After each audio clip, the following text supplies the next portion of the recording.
OVNI, phénomènes inexpliqués, témoignages, lumières étranges ou observations, zone parallèle, un lien avec l'inconnu.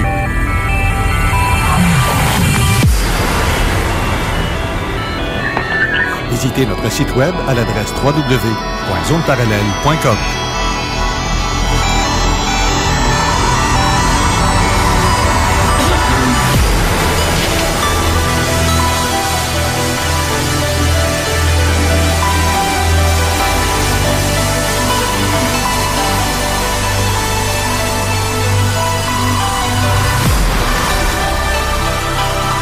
Voici Carole Lauzé.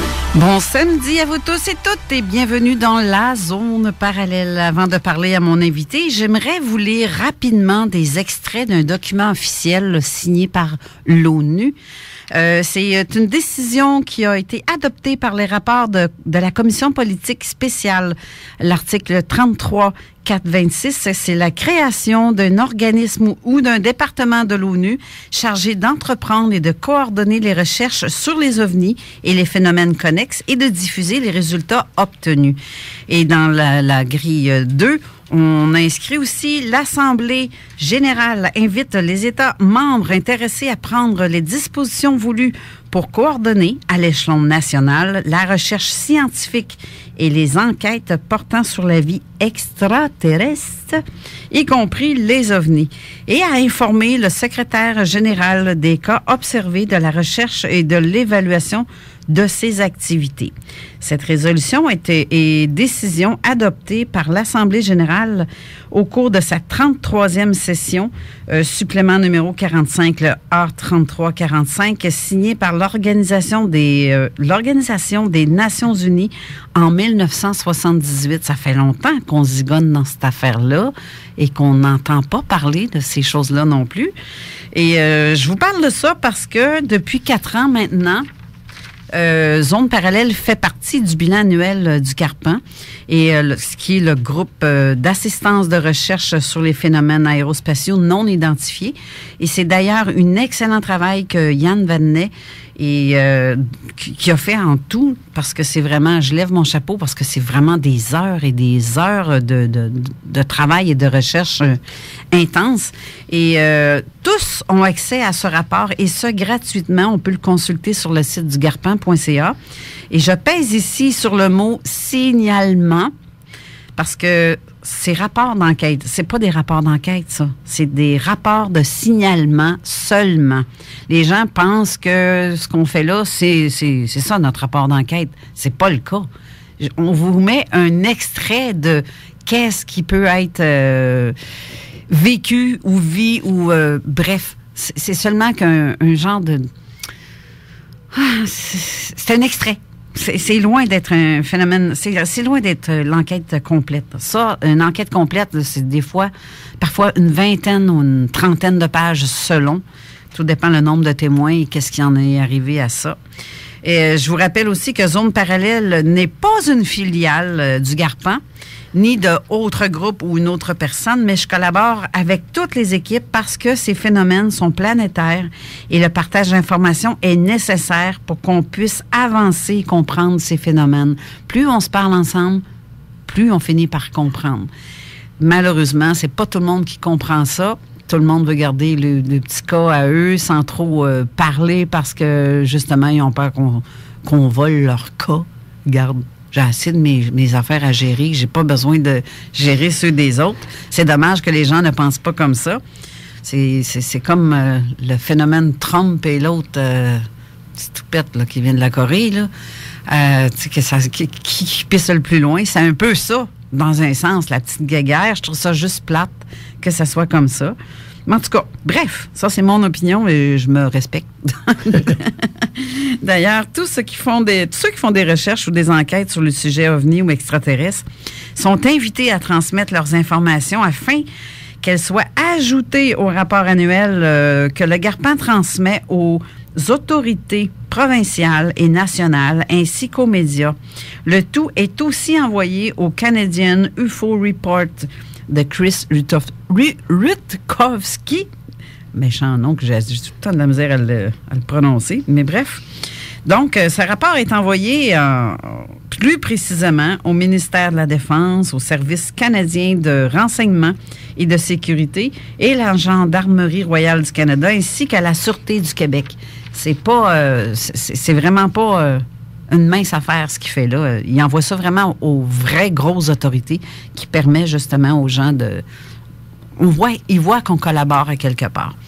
Il y a une autre affaire aussi que, avant de continuer sur ce à quoi je voulais vous parler. Bravo Yann Vanney et toutes les autres équipes qui fournissent des rapports, autant comme l'AQU ainsi que le MUFON, qui font des rapports annuels aussi, et que c'est envoyé, parce que j'ai vu sur la page de Chris Witkowski, j'ai vu son rapport, parce que je vois tous les gens, les autres groupes qui viennent, qui remplissent en fait ces rapports-là. Puis on peut au moins vérifier des cas d'une place à l'autre ou d'une équipe à l'autre, au moins de cette façon-là. Ça, je trouve ça très intéressant.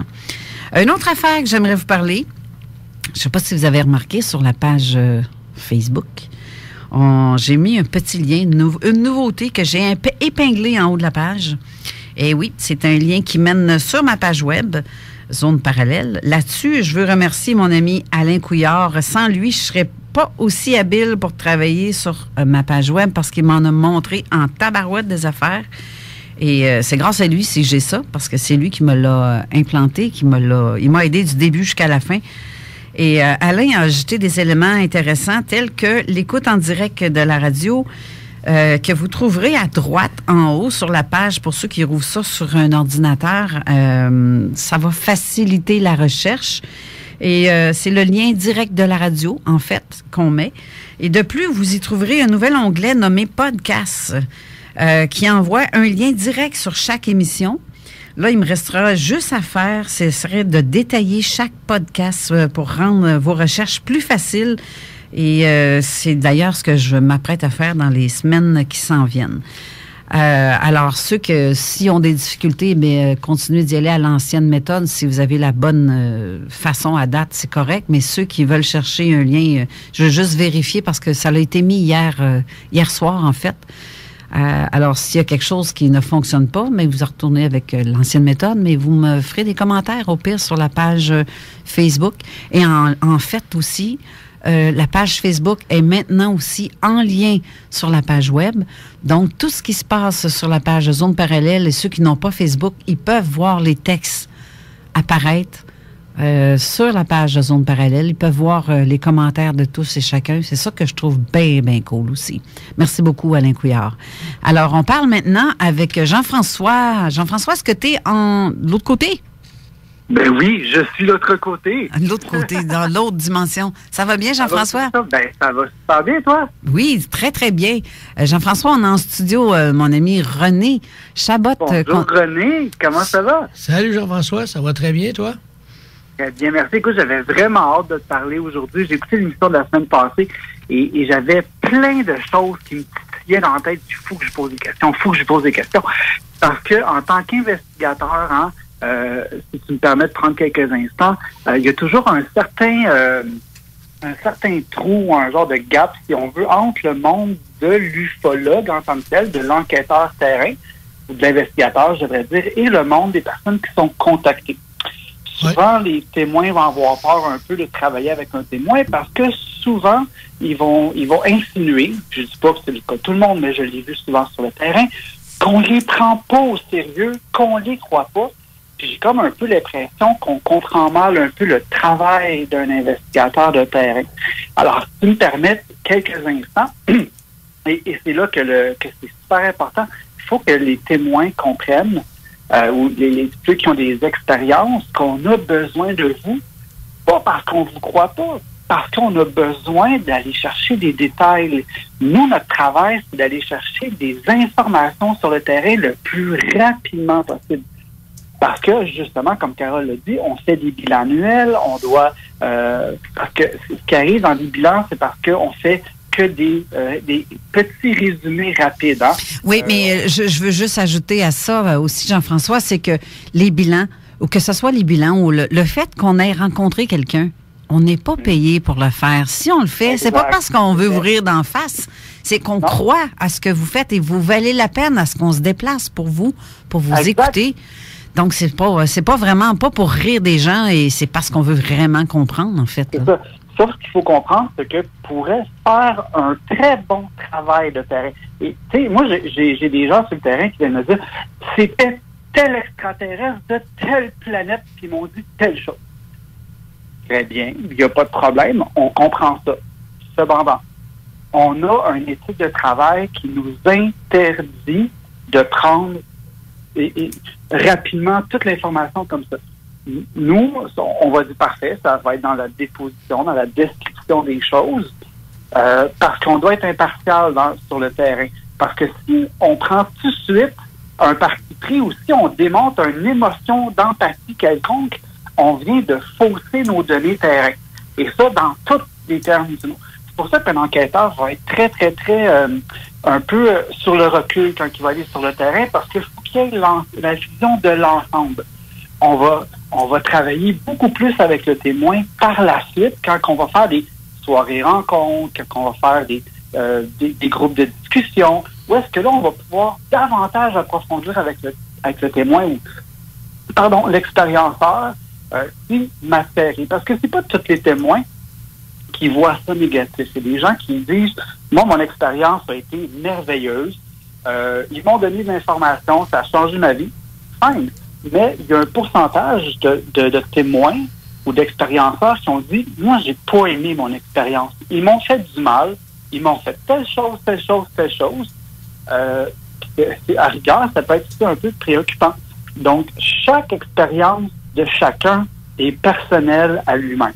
Et c'est dans ce sens-là qu'aujourd'hui, je voulais faire une petite intervention, je ne vais pas prendre trop de temps, mais de finalement, parce qu'on voit souvent que les expérienceurs ou les témoins, des fois, ou les contactés sont un petit peu réticents à rencontrer des enquêteurs, des investigateurs, pardon.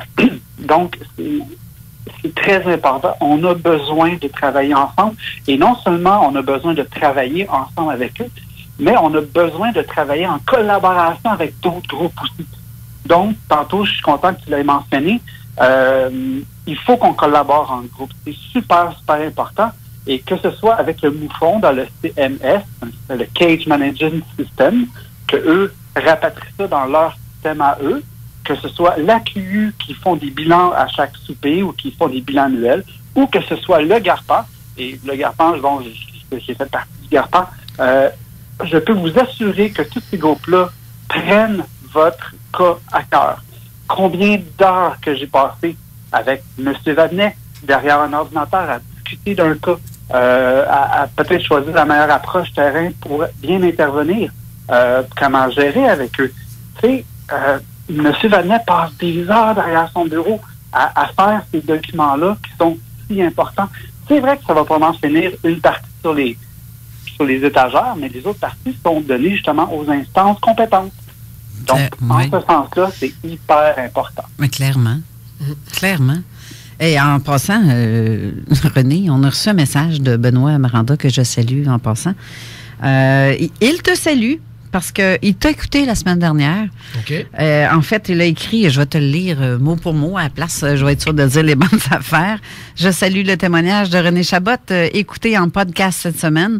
Je n'en reviens pas de toutes ces choses passées dans Bellechasse et dans le coin de Sainte-Claire. Moi qui circule régulièrement depuis 30 ans sans être témoin de rien. J'ai bien hâte d'écouter la suite. Nous autres aussi, on a hâte d'écouter ta suite. Ça, j'en ai reçu des tonnes de messages comme ça la semaine dernière parce que les gens ont apprécié ton témoignage et puis on n'a même pas entendu le corps, en fait. Mais la moitié, disons. On va dire la moitié. Je peux pas tout raconter. Je raconte ceux qui m'ont vraiment marqué, là, qui te laissent des marques à l'intérieur, puis qui te rend stressé, qui te fait que tu as peur, puis que ça t'empêche d'avancer, finalement. Si tu permets, Jean-François, on va continuer avec René parce que je veux la suite. Absolument. Tantôt, juste avant de rentrer en ondes, tu m'as parlé d'un truc qui s'était arrivé aussi en 2000. Non, tu avais à peu près 14 ans, 13-14 ans? Oui, c'est quelque chose que je voulais rajouter parce que ça vient, c'est assez important, ça vient aussi en lien avec quand tu disais, Carole, il arrive un événement, puis soit que tu penses à Dieu ou tu te dis t'appelles Dieu et ils viennent t'aider instantanément. Ben moi, ou tes anges ou... Ouais, tes anges, tes archanges, ceux qui sont là pour t'aider. Moi, ça a été ma grand-mère. Quand les voix ont commencé dans la tête puis que le stress a commencé à embarquer, ma grand-mère est décédée au même moment. Puis quand elle est décédée, j'étais couché dans mon lit, puis j'ai rien pensé à ça, ça s'est fait toute seule. J'ai juste dit, grand-maman, j'aimerais te voir une dernière fois avant que tu partes. Puis je l'ai vu apparaître dans un cercle blanc que moi j'appelle un camé. Là. Oui. Puis elle me regardait avec un beau sourire. Puis à partir de là, c'est là que je me suis rendu compte qu'elle était là pour me protéger. Il est arrivé plein d'événements, mais dont un en particulier qui a vraiment été traumatisant, c'est que j'allais jamais dans les choses religieuses, que ce soit église ou quoi que ce soit. Puis cette journée-là, je me promenais en moto, j'étais en train de faire le tour, j'avais passé par Québec, pas Québec, mais Lévis, j'avais passé par Lavin, traversé à Trois-Rivières, puis en m'en revenant, il y a un endroit, je me rappelle pas le nom, c'est un endroit religieux que tu peux aller visiter. Dans le coin de Trois-Rivières, là, tu dis, comment ça s'appelle? Pas la chapelle, si quelqu'un le sait, écrivez-le sous le poster. Je sais de quel endroit tu parles. OK. Il y a une grosse cathédrale qui est là où c'est le stationnement. Après ça, tu peux aller marcher sur un sentier. C'est ça. Je comprenais pas ce que je faisais là, mais quand je suis rentré dans la cathédrale, il y avait des chants d'opéra. Puis mon oncle, que je vous parlais le dernier coup, là, franc-maçon, là, qui... lui, il chantait dans des chorales. Fait que quand je suis rentré là, je suis venu plein de frissons. J'ai fait le tour, je me sentais pas bien. Puis quand on a rembarqué sur la moto pour se diriger vers Québec, à un moment donné, je me suis mis à regarder vers la gauche. Notre-Dame-du-Cap. Ouais, c'est ça. C'est ça. Je remercie Jean Morissette pour la réponse. C'est ça. Merci, Jean. Puis, je me suis mis à voir des images de eux, justement, ces êtres-là. Les gris, les reptiliens, c'était même des images de gargouilles, et ainsi de suite. Et tout le monde qui a déjà conduit une moto sait qu'une moto, tu fais que pousser légèrement sur la droite le volant, puis la moto penche. Puis quand on rentrait dans ce petit village-là, qui est tout de suite après cet endroit-là, il y a une petite montagne qui descend en même temps. Puis quand je suis arrivé là, il y a un truck de terre qui s'en venait. Puis j'avais plus le contrôle de la moto, mais plus du tout. J'avais beau forcer pour tourner le volant, il n'y a rien qui se passait. Tellement que moi, je me suis rentré les genoux vers l'intérieur de la moto, puis mon ex qui était assis derrière, elle s'est dépêchée elle aussi, sinon elle se faisait arracher le genou par le bumper avant. Puis à ce moment-là, dans ma tête, j'ai dit « Grand-maman, aide-moi », puis tout de suite, la moto a penché. On a évité l'accident, puis après ça, on a arrêté un peu plus loin. Béni, comme. Oui, c'est vraiment puissant. Là. Ça arrivait à plusieurs reprises que ça se faisait d'instinct, j'appelais grand-maman, puis fouf, instantanément. C'est drôle que tu dises que tu as vu le visage de ta grand-mère dans un camé, parce que tu as vu mon sourire s'est exclamé quand tu as dit ça. Ouais. Je te dis pourquoi, parce que quand mon oncle Rosaire est décédé, je savais qu'il était dans le coma à l'hôpital, j'avais été le voir, il n'y avait plus aucune réaction physique, sauf quand je suis rentrée dans la chambre, je lui ai pris la main, il n'était pas capable d'ouvrir ses yeux, mais il a versé une larme quand je lui parlais, puis je disais, c'est beau de l'autre côté, vas-y, tu sais, pour l'apaiser, en fait. Puis j'ai dit, dans ma tête, j'ai dit, j'aimerais ça que tu viennes me voir avant de partir. Oh. J'aimerais ça le savoir, que ça vienne de toi. J'aimerais que tu me fasses un signe et que tu viennes me voir. J'ai su son décès quelques jours plus tard et il n'était pas venu. J'étais déçue. Je me suis pas fait comprendre, je pense, ou mon message n'a pas passé. D'avoir de la friture sur la ligne, je ne sais pas. Mais bref, crois-le. C'est ça, le fax n'a pas rentré. Mais crois-le ou non, 40 jours. Ça vous dit-tu quelque chose, ça? 40 jours. Oui. On dit. Jours. Oui, 40 jours. Ils sont errés 40 ans dans le désert, 40 jours. C'est exactement. Les 40 jours plus tard, jour pour jour, parce que j'avais entendu, à un moment donné, plusieurs personnes disaient ça, que quand quelqu'un décède, il peut être aéré une quarantaine de jours au-dessus, autour de nous, ceux qui ont un chemin à faire. Mais en moyenne, c'est à peu près ça, 40 jours. Et après, il quitte pour une autre dimension. Là, je me suis dit, coudonc, 40 jours, jour pour jour, après son décès, j'étais dans la chambre, j'étais couchée, puis j'avais de la misère, je tournais en rond. Je faisais de la pitourne d'un bord, pitourne de l'autre, puis à un moment donné, je demande rien. J'ai rien demandé. Je vois carrément au pied de mon lit un camé avec mon oncle Rosaire dedans, puis il me regarde avec le beau sourire, puis j'ai fait « Wow! Hein? » Je dis, c'est toi, mon oncle, si c'est toi, là, viens m'aider à m'endormir parce que ça marche pas, mon affaire. Fais-moi signe si c'est vraiment toi. Je me suis mis de côté, j'ai fermé mes yeux et croyez-le ou non, on m'a flatté les joues. Je me suis endormie dans une fraction de seconde. Je me suis réouvert les yeux dans ma tête 5 minutes plus tard. Mais non, c'était le jour. Je n'ai pas vu la nuit passer pour la première fois de ma vie que je vivais un phénomène comme ça. Il m'a vraiment aidé à dormir. Mais c'est le fait qu'il me caresse la joue, puis j'ai fait, si c'est toi... Mais, hey, regarde, j'en ai pleuré, là. J'ai une shot écart, puis tout de suite, dans ma tête, sans y repenser, parce que je savais pas trop, tu sais, t'as ça dans tes mémoires, les histoires de 40 jours, mais tu y penses pas quand ça t'arrive. Mais dans ma tête, ça me disait, tu m'as demandé de venir te voir avant de partir, je suis là. Exact. Tu le demandes, puis ils sont là. Hey, c'est ça que j'ai trouvé ça weird, comme, wow.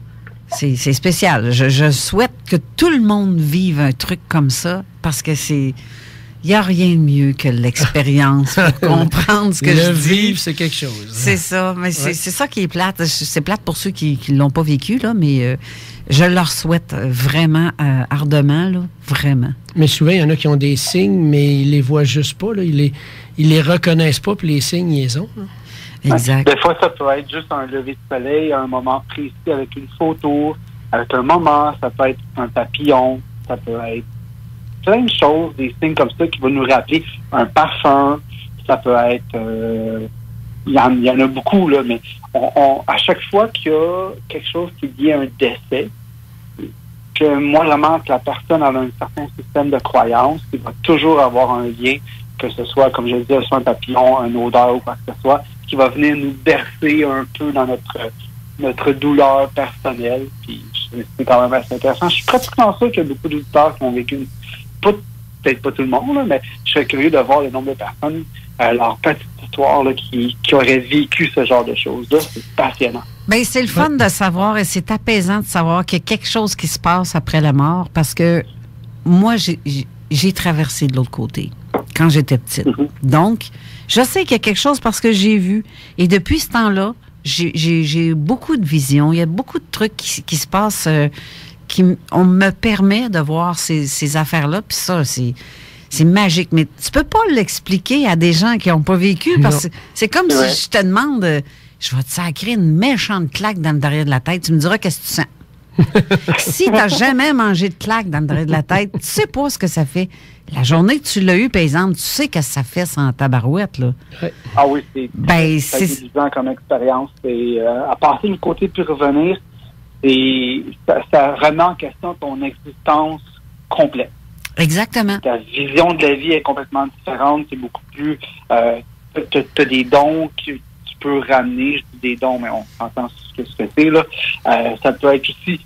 pardon. Tu te sens connecté à l'univers, puis quand tu reviens, chaque petite chose... Écoute, je faisais le détour pour pas blesser une fourmi tellement que la fourmi avait de l'importance dans l'univers, puis je savais pourquoi qu'elle avait une raison d'être. Ta vie est complètement changée. Tu vois plus la vie de la même façon, là. Ça, c'est sûr. Là. Exactement. Et là, comme Jean Morissette m'a écrit aussi, Jésus a fait 40 jours dans le désert, paraît-il. Oui, c'est vrai, on m'a oublié celle-là. Ben non, moi, je l'ai pas oublié. Parce que moi, c'est à ça que je pense dans ce temps-là. Tu vas dans le désert. C'est aride, c'est sec, c'est non, mais c'est une métaphore. Comme la plupart des textes qui ont été écrits dans la Bible d'ailleurs, parce qu'ils parlent en parabole, parce que seuls ceux qui vont comprendre vont être capables de détecter qu'est-ce que... Il y en a qui vont prendre ça à la lettre. À la lettre, oui. Ah, puis que tu vois tout, là, avec les roches, les corbeaux, tout ce que c'est, les sortes d'oiseaux bizarres qui attendent bien que de la charogne, là, pour qui courent après la charogne. Il y en a qui ont cette vision-là et qui ils n'ont pas compris qu'il y a un message derrière ça. Mais malheureusement, là, c'est ça. La Bible, comme n'importe quel écrit, en fait, c'est pas facile à comprendre si tu vois pas sur un autre œil. Si tu le vois avec un œil, si tu le vois avec ton cœur et un œil différent, non, c'est difficile à dire. Même quand je dis ça, c'est pas pareil. Mais il y a tellement de métaphores là-dedans. Oui, c'est des métaphores. Puis des métaphores, ça vient changer des choses à l'intérieur de toi de façon inconsciente. C'est ça, exactement. Bon, vous en comptez une autre affaire qui m'est arrivée parce que tantôt, avant de rentrer en ondes, on s'est parlé de quelque chose, toi et moi, René. Oui. Puis je vais te raconter un fait vécu pour vrai, là, devant 5 témoins. Je demande qu'à revoir ça. Je ne l'ai pas. Je ne sais pas revenu, mais je demande que ça se refasse parce que c'est magique. Parce que j'ai pas eu la vitesse d'esprit comme si on m'avait dit... c'est comme si on m'avait enlevé l'idée que j'ai un appareil photo. T'as pas le droit de prendre des photos de ça, là, genre. Mm-hmm. Mais qu'on me le fait même pas penser. J'avais acheté un système d'alarme pour mettre chez nous avec caméra, surveillance, qui marque, ça fonctionne en night vision, durant la nuit. Et à un moment donné, mes parents étaient chez nous et 2 de mes amis, Marie-Claude et Claudia, étaient chez nous. On prenait un café à l'extérieur sur la galerie. La température était idéale. Et je me sentais pas en sécurité vraiment parce que mon conjoint venait de décéder à l'époque. Et je demandais, coudonc, est-ce que je suis protégée? Ça me sert-tu à quelque chose, avoir une caméra comme ça? Ça va-tu changer quelque chose? Vraiment? Parce que j'avais eu des menaces et je raconterai pas toute l'histoire pour ça, mais c'est que je me sentais menacée, en fait. Et c'est pas de la paranoïa, c'est des faits vécus pour vrai, là, devant plusieurs témoins de ce que je dis là. Et je demandais, coudonc, est-ce que c'est bon? J'ai ça, est-ce que je suis vraiment protégée ici? Et je suis rentrée pour faire une batch de café à l'intérieur parce qu'on venait de finir notre première batch. Mais j'ai ouvert mon écran de télé. Où est-ce que l'écran? Parce que je ne l'avais pas ouvert. Et en l'ouvrant, j'ai vu des yeux apparaître dans l'écran. Je pensais que c'était les yeux de mon défunt que je voyais parce que ça ressemblait énormément. Et à un moment donné, mon conjoint était d'origine palestinienne mélangée avec la Grèce. Okay. C'est un grec palestinien qui a grandi à Beyrouth. Fait que, selon les papiers, il vient de Beyrouth, mais il n'y a rien de Beyrouth dans le sang, mais palestinien et grec. Mais je voyais ses yeux que c'était réellement ça, là. Je disais, ah, c'est Georges, voyons donc. Qu'est-ce qu'il fait dans mon écran, lui? Ils viennent d'apparaître, puis c'est une image, en fait. L'écran télé, ça fonctionne par Wi-Fi, si on veut. Pas Wi-Fi, mais par fréquence. C'est des ondes. Là. C'est ça, c'est par onde, parce que c'est un truc sans fil que j'avais. La caméra est à l'intérieur, à peu près 50 pieds plus loin, et l'image se retransmet sur mon écran à 50 pieds plus loin. Et c'était clair à un moment donné. Le visage s'y met à se former tout seul, et parmi ça, je voyais quand même le décor extérieur de la maison. Je voyais ma galerie, la cour avant avec mon auto, le gazon. Je voyais tout. Le visage s'est présenté à travers tout ça. Et à un moment donné, une barbe s'est dessinée. Et tantôt, tu me parlais du film « Si Dieu existe ». Ouais. Ben, tu vois, le jeune qui dit qu'il est rentré il a fait une genre de EMI. Il s'est ramassé au paradis. Il voyait le Christ, mais pas comme la Bible nous le montrait ou comme les films nous ont montré. Et c'est une histoire vécue, ce truc ce film-là. Oui. Et c'est arrivé avec une autre jeune fille aussi auparavant qui, elle, les peignait.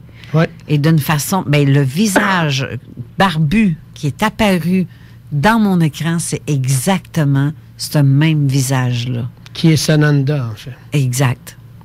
Sananda, qui est Jésus. Jésus. Qui porte... Il y a tellement de noms qui a été donné, mais qui revient au même. Ça revient tout au même.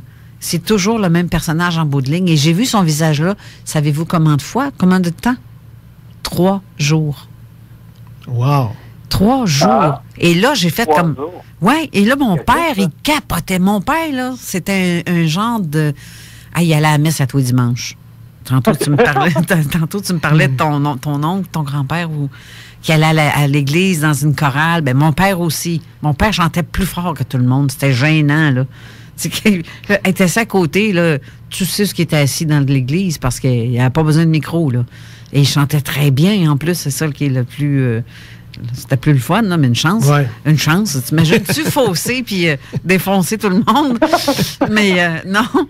Mais sérieusement, mon père, quand il a vu ça, mon père, il dit, ben voyons non. Qu'est-ce que t'as fait? T'as fait un trucage. Là. Ça se peut pas, ça. Je dis, mais voyez-vous ce que je vois?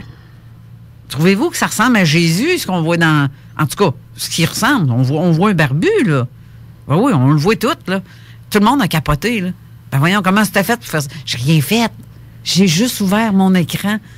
Puis c'est tout. Je suis tellement habituée que le monde ne croit pas quand je parle.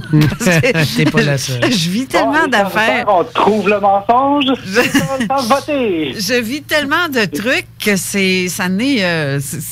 en tout cas, ça n'est quasiment incroyable. Là. Mais ça, là, sont 5 à le voir. On est 5 à le voir. Et mon père, là, mon père est sorti, il est allé sa galerie en avant, puis il faisait des simagrées, des babayes à la caméra pour voir s'il se passait de quoi. Ce qui était le plus drôle, c'est qu'on le voyait faire ses babayes, mais on voyait toujours la face du Christ, ou de Sananda, ou en tout cas le barbu. On va l'appeler le barbu. Mais ça, il y avait toujours le barbu dans l'écran, en arrière-plan, puis en tout cas, peu importe, mon père dit, ta vitre est sale. Ben oui, ma vitre doit être sale pour dessiner un visage si parfait, ça se peut pas, là. J'ai pris ma caméra devant lui. Je l'ai lavé au Windex avec les essuie-tout 2 fois, 2 lavages. J'ai même lavé la vitre qui mène à l'extérieur, à l'intérieur, extérieur. Le visage est toujours là et ça a duré 3 jours. Mon père, il dit, ça se peut pas. Tu dois faire de quoi?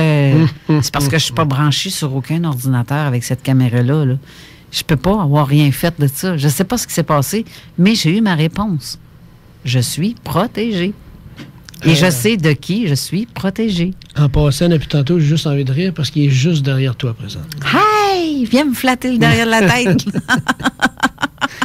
Je sais qu'il est là. Oui. Je sais que je suis protégée pour le nombre de choses qui a pu m'arriver dans ma vie. Là. À chaque fois qu'il arrive de quoi, c'est immanquable. Je parle de moi, puis c'est pas moi l'invité, c'est toi. Je vais te laisser parler. Il n'y a rien qui arrive pour rien. Je fonctionne toujours comme ça. Il n'y a rien qui arrive pour rien. Tout est prévu. Puis dans le tout est prévu, ben on peut changer le tout est prévu. Exact. Et ou toi, on peut le garder tel que tel. Ce barbu-là, l'as-tu rencontré? Oui, souvent. Bon, ben je suis pas toute seule à être folle. Si je suis folle, en fin de compte. On est une gang. La dernière fois, parce qu'on a parlé, tu me parlais 14 ans que tu as fait ça, tu as vu ça, l'accident. Il y a d'autres éléments aussi que tu voulais nous raconter concernant cette période-là, me semble, ou tout près, là? Bien, je ne sais pas si les gens ont été sur le Garpin voir l'histoire de 89, mon fameux revenu bizarre, mais il est vraiment important, celui-là, parce que c'est live, c'est en plein jour, il y a plein de monde qui passe. Je vais le raconter, mais brièvement, pour pouvoir passer à la suite après qui commence en 96. Encore une fois, on était à la chasse à cul levé à Loutarde. Moi, je conduisais.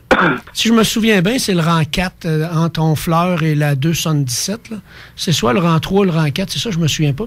Toujours dans le coin de Bellechasse. Toujours dans le coin de Bellechasse, près de la centrale électrique. Anciennement, John Deere était dans ce coin-là aussi, un magasin de John Deere qui était là. Et mon ex-conjointe, elle regarde du côté du chauffeur, puis elle dit, regarde le voilier qu'il y a là. Moi, je regardais, je voyais aucun voilier, je voyais rien, mais je continue d'avancer. Puis quand j'arrive à la 277, en tournant à gauche, qui se dirige vers Sainte-Claire, je vois ça traverser. Un petit peu plus haut que la hauteur des fils électriques. C'est comme, si vous voulez vraiment voir l'image, allez sur le Garpin, vous allez voir, c'est OVNI Sainte-Claire ou quelque chose comme ça. Est-ce que l'OVNI ressemblait à une grosse goutte d'eau? On peut dire, oui.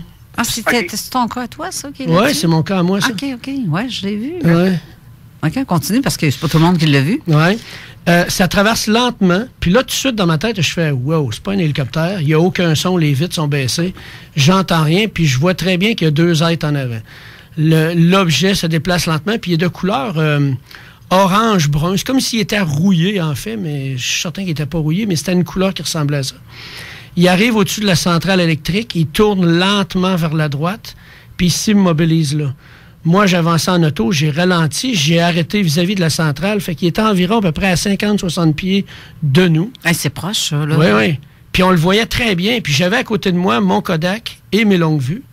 J'aurais juste eu à prendre une photo, ça aurait été une photo vraiment superbe, mais dans ma tête, ça n'arrêtait pas de dire « Va-t'en, avance, reste pas là, avance, déplace-toi, avance ».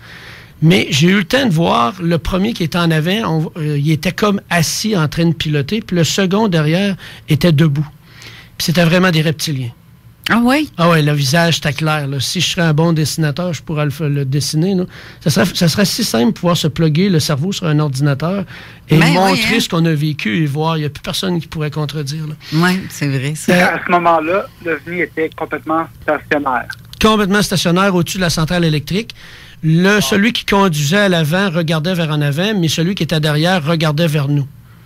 Est-ce que tu penses qu'eux étaient conscients de ta présence? Oh que oui, parce qu'ils me suivaient depuis longtemps. OK. Et puis, est-ce que tu avais une émotion de peur? Non, pas cette fois-là. J'avais une émotion de « je vais vous regarder », mais ça me poussait à avancer. OK. Continue. J'ai avancé avec l'auto. J'ai fait à peu près 100 pieds. Puis il y a une entrée de cour tout de suite après en direction de Sainte-Claire. J'ai arrêté là. Et puis à partir de là, il y a comme un blanc. C'est comme, pour moi, on a continué, mais pour mon ex, on n'a pas continué. On a changé de direction pour retourner vers Saint-Anselme. Puis elle a vu... Parce que pendant qu'on avançait, il faut que je dise aussi que le vaisseau qui était là a commencé à descendre tranquillement derrière le magasin John Deere pour se diriger vers la rivière. Mais en même temps, il se dirigeait vers une grosse maison rouge qui était en direction de Saint-Anselme, toujours du même côté de la route, du côté de la rivière. Puis elle, dans son histoire à elle, elle se rappelle très bien l'avoir vue au-dessus de la Maison Rouge. Donc, il y a eu un temps manquant qui est là, qui fait qu'on aurait retourné de côté pour aller les suivre là. C'est vraiment spécial cette fois-là. Là. Quelle heure est-il quand tu as repris un petit peu la conscience, le fil des événements, si on veut? Pardon? Quelle heure est-il quand tu as pris conscience du retour des événements? Quand on l'a vécu, c'est en milieu d'après-midi, ça. Okay. En milieu d'après-midi, en plus? Oh, moi, ça arrivait souvent que c'était en plein jour. Là. C'est pas la nuit que tu vois une lumière, que là, tu peux douter, tu peux dire, c'est peut-être ça, mais non. Une étoile, une planète, peu importe. Là. Ça arrivait souvent que c'était en plein jour, là. Ben, ça, c'est... À quelle grosseur tu peux évaluer l'OVNI à peu près? Je te dirais, selon la centrale puis le souvenir, ça devait avoir à peu près 15 à 20 pieds de long. Oh, quand même. Puis environ peut-être 8 à 10 pieds de haut. Puis c'était une ouverture béante en avant, puis on percevait aucune vitre qui était là. C'était ouvert. C'était un hélicoptère qui avait enlevé les hélices au-dessus puis les hélices derrière, mais c'était vraiment bizarre. Puis étrangement, je ne connaissais pas le tableau peint en Russie en 1350 ou quelque chose comme ça. Et je pense que c'est le genre de grosse goutte d'eau ouverte avec les 3 pointes là, qui descendent sur la ville, je crois. Oui, il y en a un qui était peint à droite, qui se sauve de un qui le poursuit à gauche. Là. Mm-hmm. Puis tout de suite, j'ai eu comme un flash, j'ai fait, mon Dieu, je pense que c'est celui de gauche qui ressemble beaucoup à ce que j'ai vu. Mais la personne, quand elle peint sa façon de le représenter à elle. Oui, c'est pas toujours facile de reproduire. 1350. Mais il y a un truc, oui, en plus. Puis il y a un truc qui ressemble à ça aussi de Rick Durcher, justement, en Europe. Dans son livre, il y a un de ces cas comme ça, en plein jour, avec 2 êtres en plein jour. Mais lui, c'est apparence humaine, par exemple, je pense. Okay. Il pensait que c'était des soldats ou, tu sais, des personnes humaines, d'apparence humaine. Okay. Et sur ça, on va devoir aller à la pause. On vous revient dans quelques instants.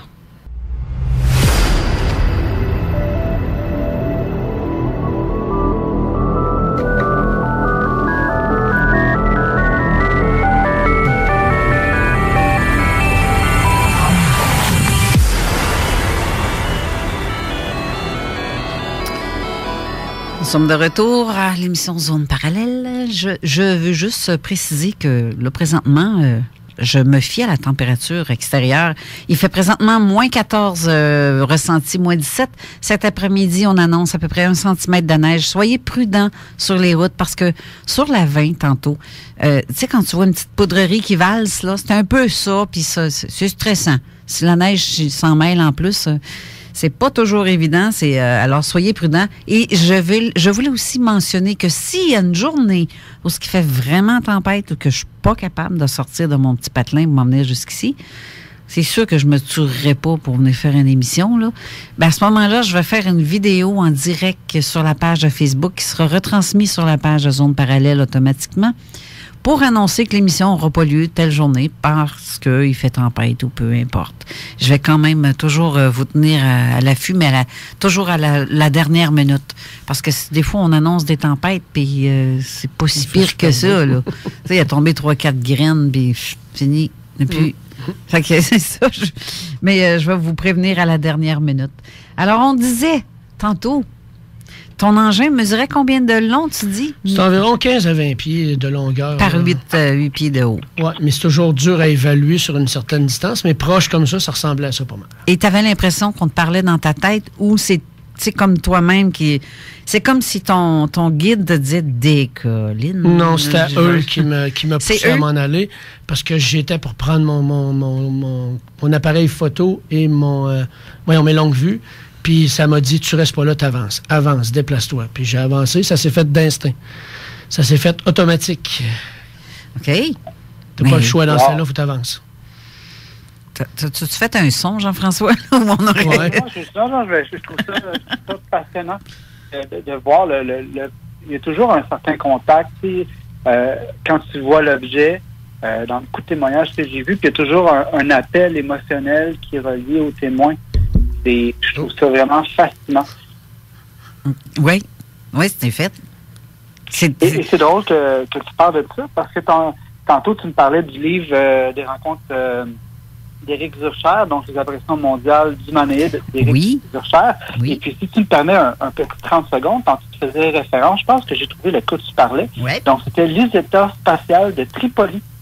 Donc, je pense que c'est de ça, parce que l'OVNI ressemble drôlement à ce que monsieur croit avoir vu.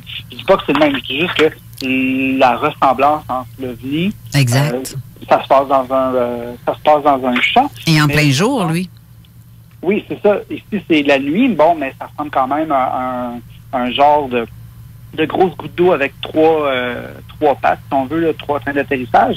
Et puis, il y a quand même des êtres à l'intérieur, donc parce que c'était la nuit, j'imagine, ça émanait de la lumière. Mais c'est quand même un cas qui remonte du 23 octobre 1954. Donc, il était 3 heures. Donc, ça se trouve être en Libye.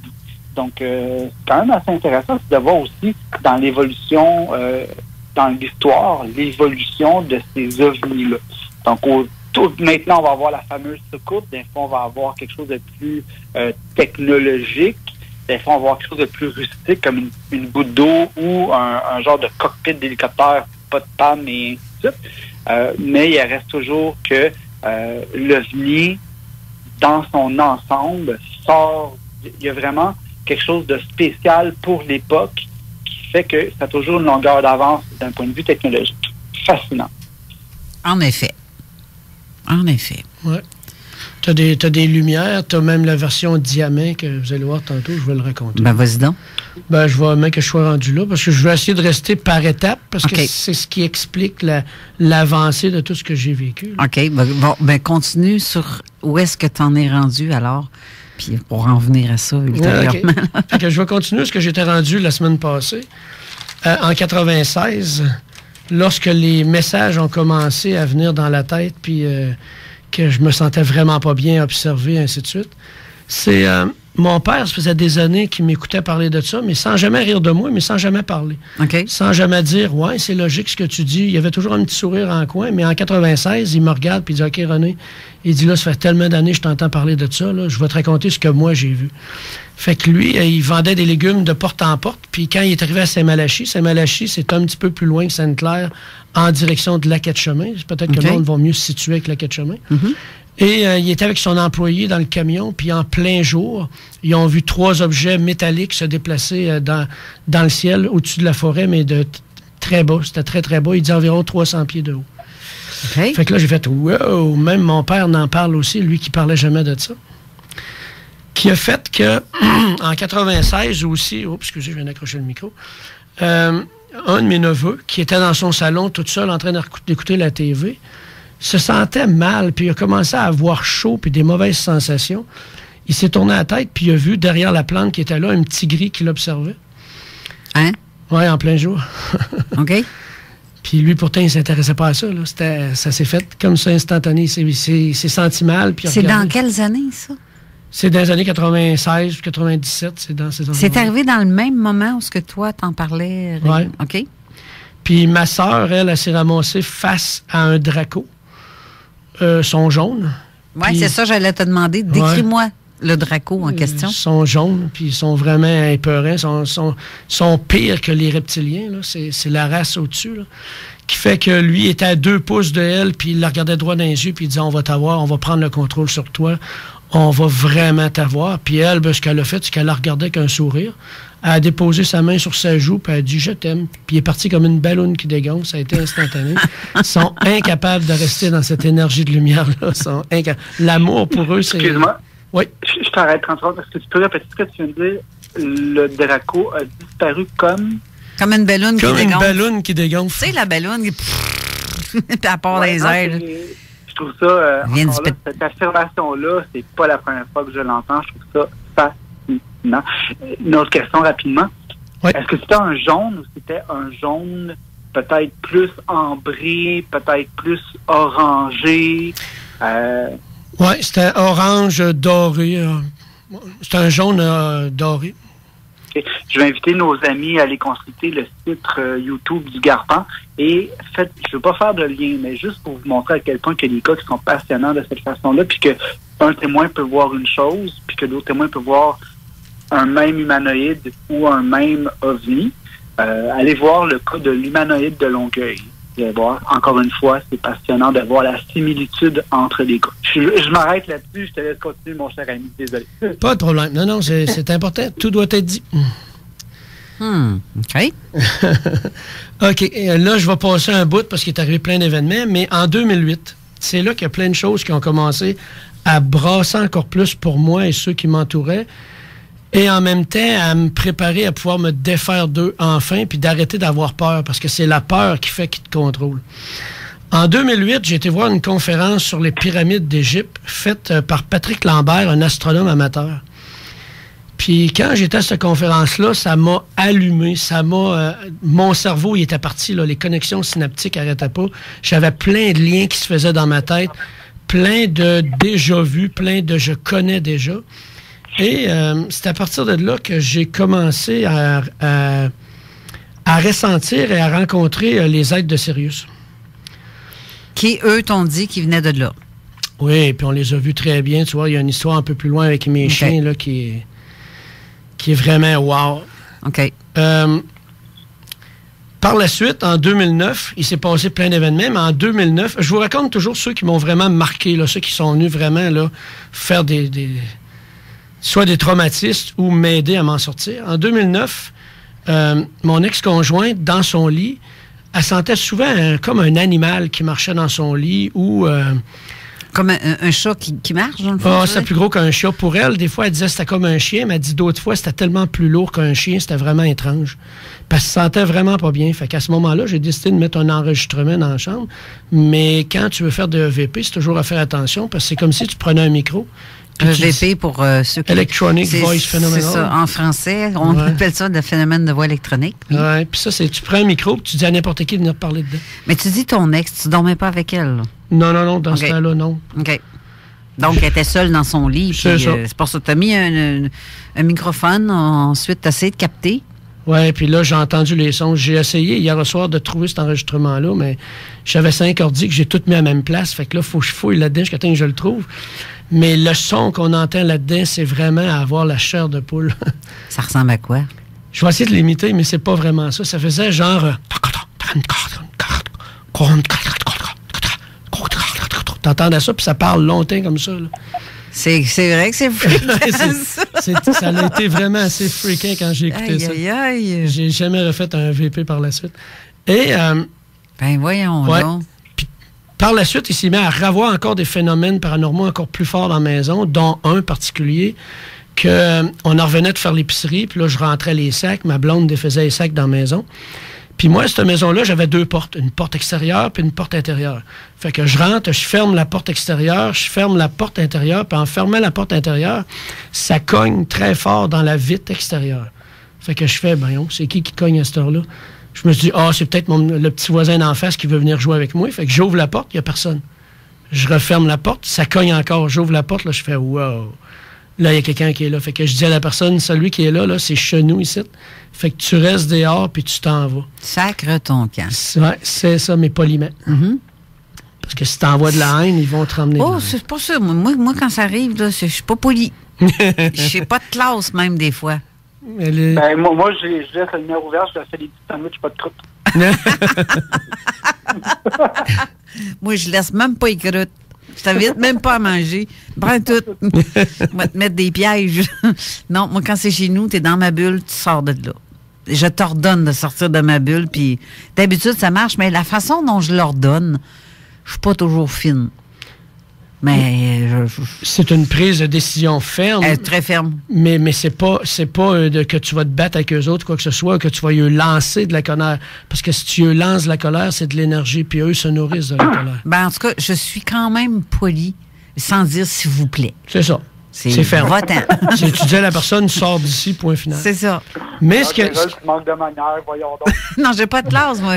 Là, en onde, là, je me retiens. Hein. Parce que des fois, là, j'ai de l'air d'un chartier, ça n'a pas de bon sens.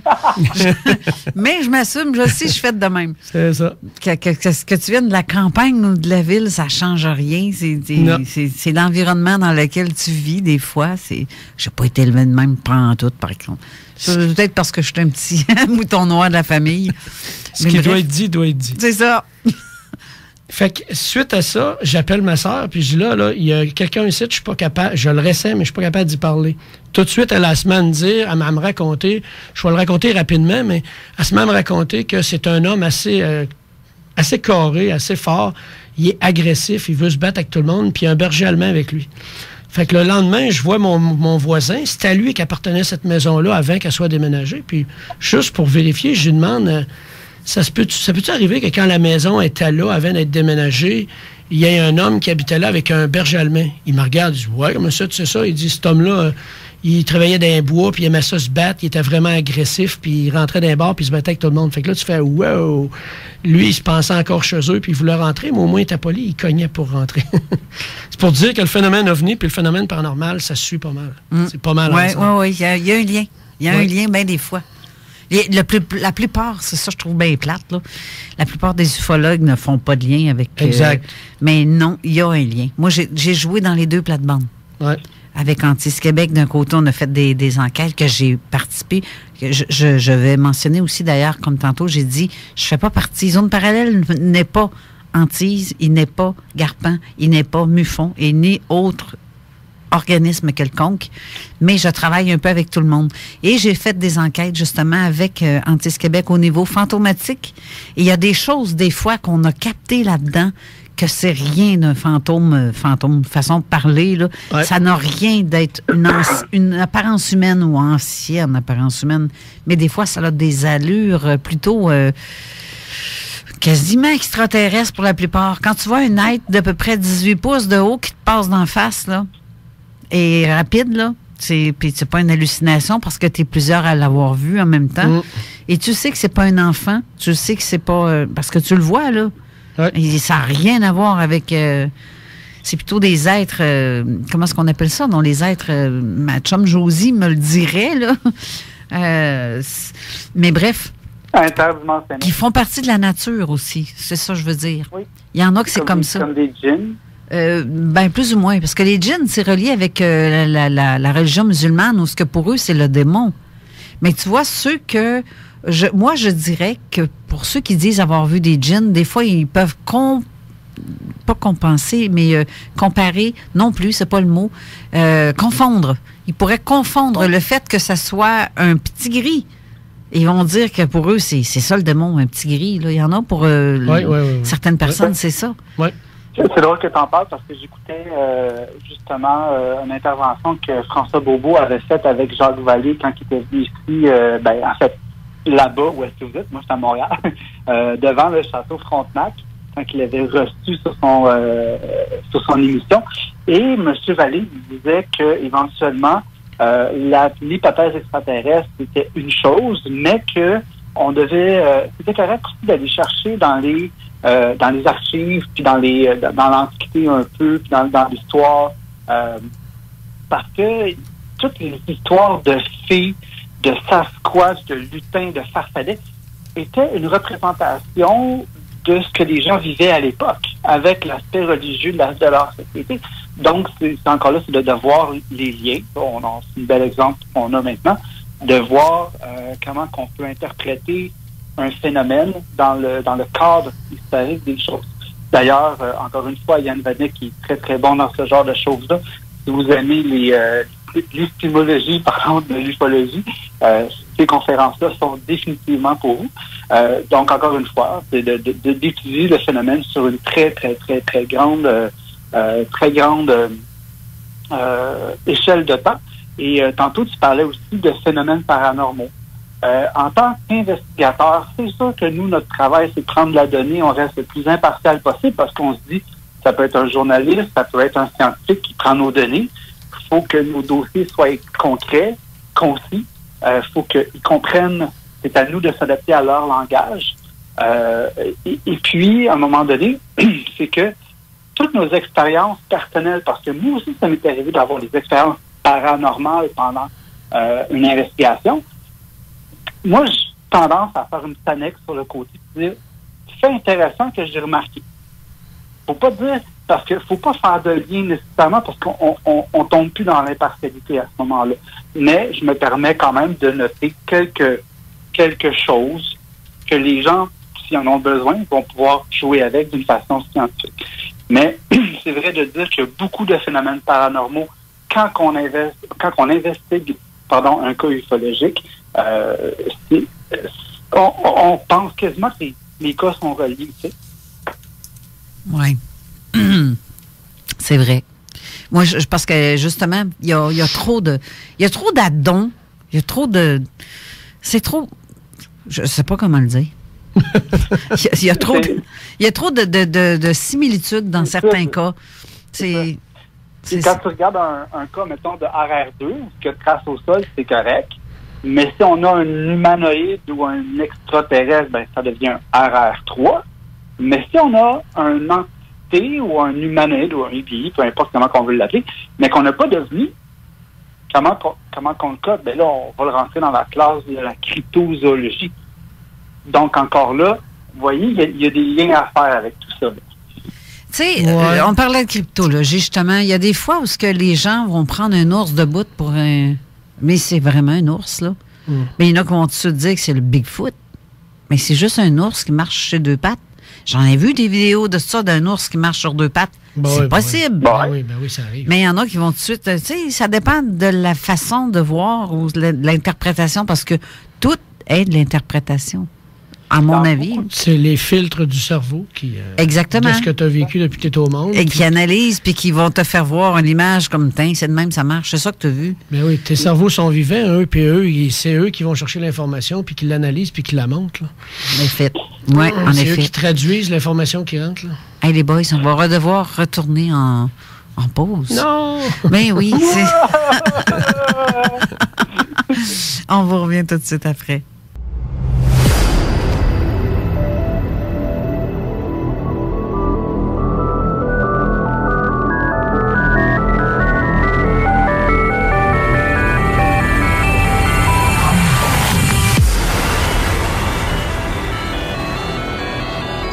On est de retour pour faire une petite pause sur la circulation. Sur la 73, en direction des ponts, c'est au ralenti, mais le reste sur la 20, de chaque côté, tout a de l'air d'être bien, bien beau.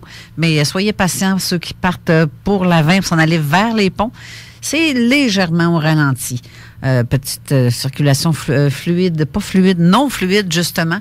Mais bref, tout ça, mis à part ça, ça va bien. Ça doit être, tu sais, les peureux, là, qui pèsent tout le temps sur le break au lieu de lâcher le gaz, là. C'est à peu près ça, des fois, la plupart du temps. Mais bref, OK, on continue. Tu disais, on était rendu... là, je tomberais en 2010. OK, c'est quand même pas si vieux que ça. Non, on va commencer à rentrer dans le plus croustillant, mais le moins...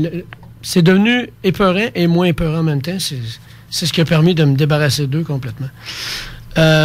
En 2010, j'ai eu ma sœur a dit là, il faut faire de quoi absolument, parce que moi, je suis en train de virer fou avec ça, parce que tu sens toujours leur présence, ils sont tout le temps en train de t'agacer, ils t'empêchent de dormir, tu te fais réveiller, ils sont au-dessus de toi, et ainsi de suite. Fait que j'ai eu une séance d'énergie. dans ce temps-là, moi, séance d'énergie, là, pour moi, là, c'était blablabla. Ça fait que... elle vient à la maison, elle travaille sur mon ex-conjointe en premier, puis là, elle dit, je vais mettre une musique qui travaille sur les chakras. OK. Je m'assis sur le divan, puis moi, j'avais un gros chien d'à peu près 130 livres qui s'appelait Jack, puis il embarquait jamais sur le divan. Il n'a jamais embarqué sur le divan. Puis quand il a senti... Moi-même, je commençais à ressentir quelque chose à l'intérieur qui se transformait. Puis là, j'ai vu mon gros chien sauter sur le divan, venir se coucher par-dessus moi, puis il s'est accoté sur mon estomac, la tête sur le cou, dans mon cou, en voulant dire, toi, tu bouges plus de là. Puis c'est là que j'ai commencé à sentir qu'il se brassait quelque chose qui était en train de se libérer. Fait que quand ma soeur a commencé à travailler sur moi en énergie, j'avais juste envie d'y arracher les mains parce qu'elle mettait ses mains sur mes yeux pour commencer. Puis c'est là que j'ai vu le fameux reptilien qui me lâchait pas. Puis elle aussi l'a vu. Elle l'a très bien décrit. À partir du moment où ce qui a sorti de moi, je me suis même sentir bien. Mais ça n'a pas duré longtemps parce que quand ma soeur est partie, ben il faut déjà que tu sois dans l'énergie du cœur. Puis je ne l'étais pas dans ce temps-là, dans l'énergie du cœur. J'étais dans la panique puis la colère en même temps de vouloir me débarrasser d'eux. Qui fait qu'il est revenu. Suite à ça, j'ai suivi une formation justement en énergie. Puis à ce moment-là, j'ai vécu... c'est toujours en 2010. Attends, une formation en énergie. Oui, oui. OK. Oui, c'est Reiki. OK, c'est bon. Ça porte ce nom-là. J'ai dit, il faut que j'essaie n'importe quoi. Ben oui. Je veux me débarrasser d'eux. Puis je sentais vraiment l'appel à aller vers là. Parce que moi, je marche toujours en disant, tout est prévu. Tout est prévu d'avance. Fait que quand il arrive quelque chose, ben c'est parce que c'est prévu, ça doit arriver. Mm-hmm. Fait que je fais cette formation-là. Puis suite à cette première formation-là, je vois 2 vies parfaitement. Là. Je suis pas en train de faire la formation. Ça faisait peut-être 3 jours qu'elle était faite. Je me réveille en pleine nuit, puis je vois 2 vies que j'ai à régler dans cette vie-ci. Puis c'est pour ça, l'autre jour, la fin de semaine passée, j'ai dit, ceux qui disent que les vies antérieures, c'est toujours des belles vies. Non, moi, ces 2 vies-là que je devais régler, c'était pas 2 belles vies.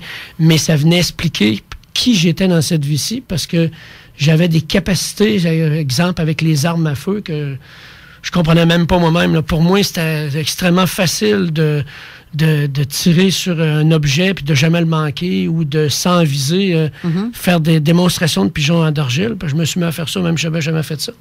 Puis dans une des 2 vies, j'étais militaire. Puis je me rappelle pas c'est quoi cette année-là. Là. Je l'avais checké après que ma soeur m'avait donné plein d'infos. C'est une guerre qui est arrivée après celle de Hitler, là, mais c'était sur la plage aussi, en tout cas. Je l'avais trouvé, j'avais même pu acheter le livre pour aller voir qui j'étais. Puis la 2e vie, c'était en tant que reptilien. Puis ce que j'ai vu que je faisais dans ces 2 vies-là, c'est même pas décrivable à radio. Fait que j'en parlerai pas, je n'irai pas plus loin. Okay. Suite à ça, en mars 2011, entre-temps, il est arrivé plein d'événements, toujours encore. Puis ces événements-là font que tu paniques à l'intérieur de toi. Là, je rêve en pleine nuit que je vois un objet volant arriver en forme de diamant. Je suis dehors dans la cour, puis je vois ma mère arriver. Là, je fais, bon, qu'est-ce que c'est ça? Je vois l'objet arriver au-dessus de la cour, puis c'est toujours la même cour de la maison où ce qui est arrivé énormément d'événements. Puis comme l'objet arrive au-dessus de moi, je vois que c'est comme un hublot à l'intérieur. Puis je vois à peu près une centaine de petits gris qui sont là, qui me font bye-bye, puis sont tous contents de me voir. Là. Je fais, wow, qu'est-ce qui est en train de se passer? Il descend vis-à-vis de la cour voisine qui est toujours chez nous, mais c'est comme s'il passait au travers du fil électrique qui est là. Puis quand il se dépose au sol, je vois mon ex sortir de la maison, puis elle vient pour rentrer dans le vaisseau. Moi, j'arrive à la course, puis je dis, non, tu peux pas rentrer là, rentre pas là, je sais ce qui va t'arriver. Puis elle rentre, programmée. Moi, je dis, OK, parfait, tu rentres, je vais y aller moi aussi. Puis comme je viens pour rentrer, je vois dans la porte les 2 mêmes êtres, à l'âge de 5 ans, qui m'ont accueilli. OK. La représentation masculine, cheveux courts, qui est devant, et la représentation féminine qui est derrière. Là, je fais, je vous connais, vous autres. Fait que là, je suis rentré. À partir de là, c'est un blanc total. Le lendemain, je raconte ça à mon ex. Je dis, hey, j'ai rêvé de quoi de bizarre cette nuit, blablabla. Puis elle a dit, wow! Moi, elle dit, j'ai rêvé cette nuit que justement, j'avais les mains liées, attachées ensemble au-dessus de la tête. J'étais couché sur le côté. Puis il était en train d'installer quelque chose entre mes jambes. À partir de là, on se met à continuer à se raconter ça. Puis elle, durant la semaine, elle s'est mise à filer mal. Des grosses douleurs entre les jambes. Ensuite, sur le bras, si vous allez sur le garpin, je sais pas, je me rappelle pas si le garpin ont mis les photos de 2 points qu'on avait sur le bras gauche au même endroit. C'est comme une plaie qui sortait du bras. Comme s'il y avait de quoi qui avait été rentré à cet endroit-là, puis on avait le même au même endroit. Est-ce que je peux t'arrêter quelques secondes? Oui. Encore une fois, je vais réitérer mes propos de début d'émission quand je vous dis que c'est important de signaler une observation d'OVNI.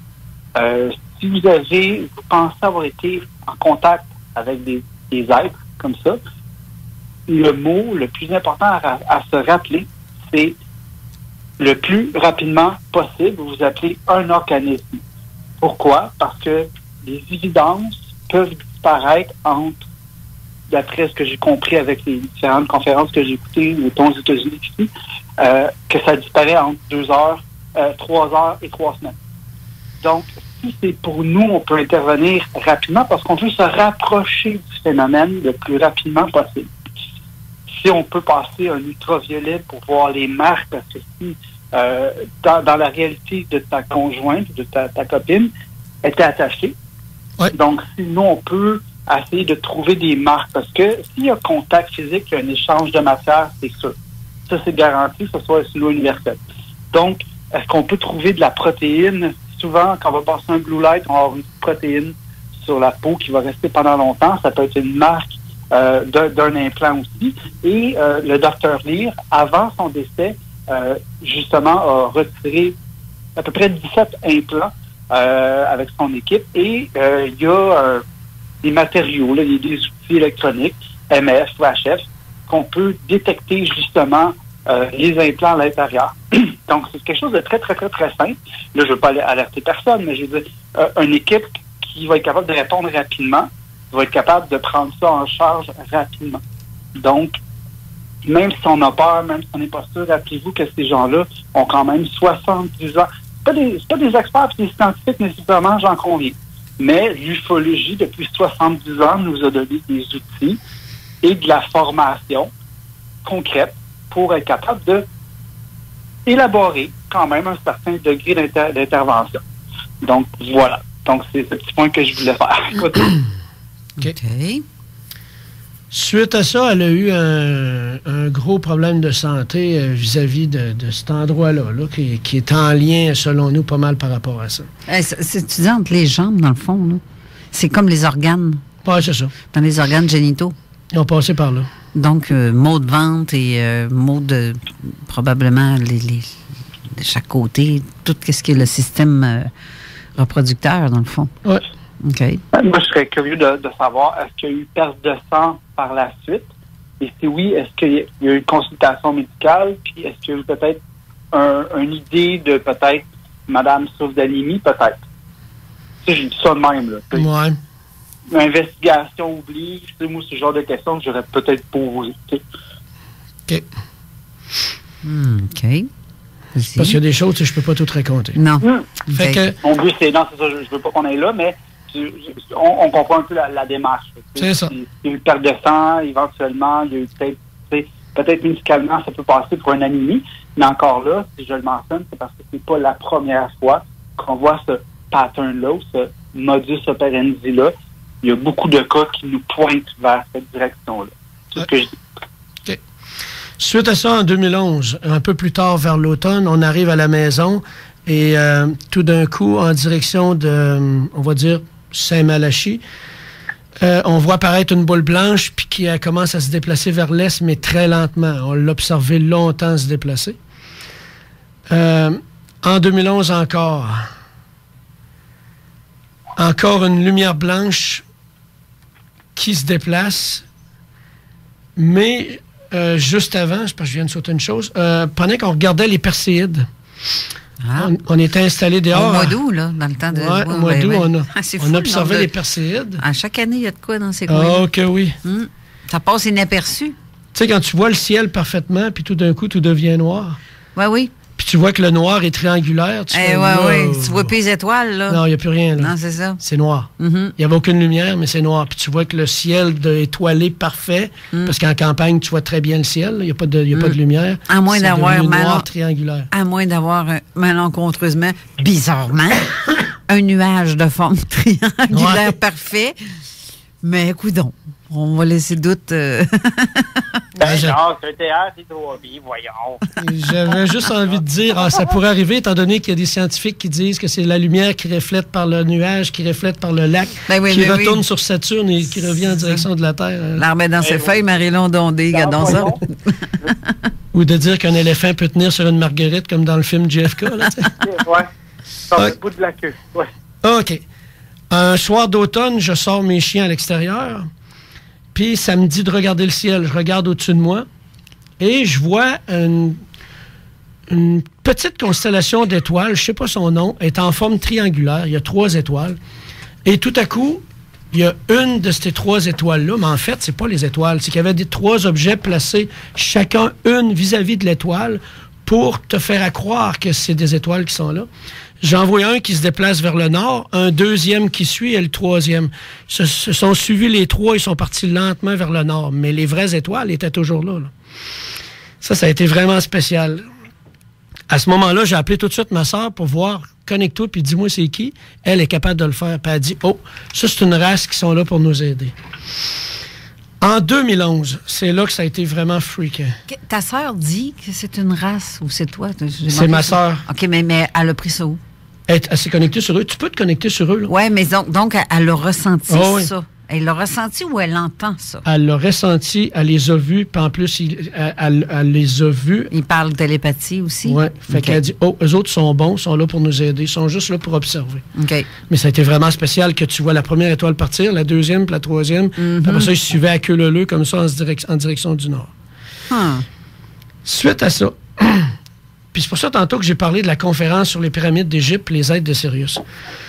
Il est l'automne, tard. J'ai un de mes chiens qui est blessé, fait que je dois dormir sur le premier étage. Je ne peux pas y faire monter les marches ou descendre les marches. Je sors dehors avec eux, puis en sortant dehors, sans raison, ça s'est fait d'instinct, automatique. Je regarde la constellation d'Orion, parce qu'à l'automne, on la voyait très bien chez nous. Puis là, je me pose la question, j'aimerais savoir qui habite sur Sirius. Je rentre dans la maison, comme si de rien n'était, j'écoute la TV, puis quand il est l'heure de me coucher, je m'en vais me coucher. Puis moi, mes chiens étaient toujours comme ça. Quand il y avait des présences négatives, ils se mettaient à shaker, puis ils bougeaient plus. Ils avaient vraiment peur. Puis ce coup-là, ils réagissent les deux, un mâle puis une femelle, mais ils sont comme éblouis. Là, je fais « Oh, ça a l'air d'être positif. » Je reste couché, j'attends, j'observe. Les deux se lèvent, ils s'en vont vers la porte de la chambre. Puis cette porte de chambre-là donne sur le salon. À gauche, tu as la cuisine, puis à droite, tu as le salon. Puis là, je les vois, les deux, ils ont pareil comme des enfants qui regardent des plats de bonbons, là, les yeux grands ouverts.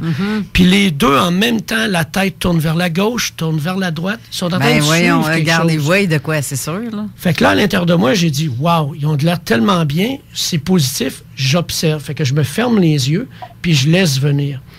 À ce moment-là, j'ai vu un être qui s'approchait de moi, on va dire en soutane blanc, bleu, gris, les bras le long du corps. Il avançait de façon vraiment merveilleuse.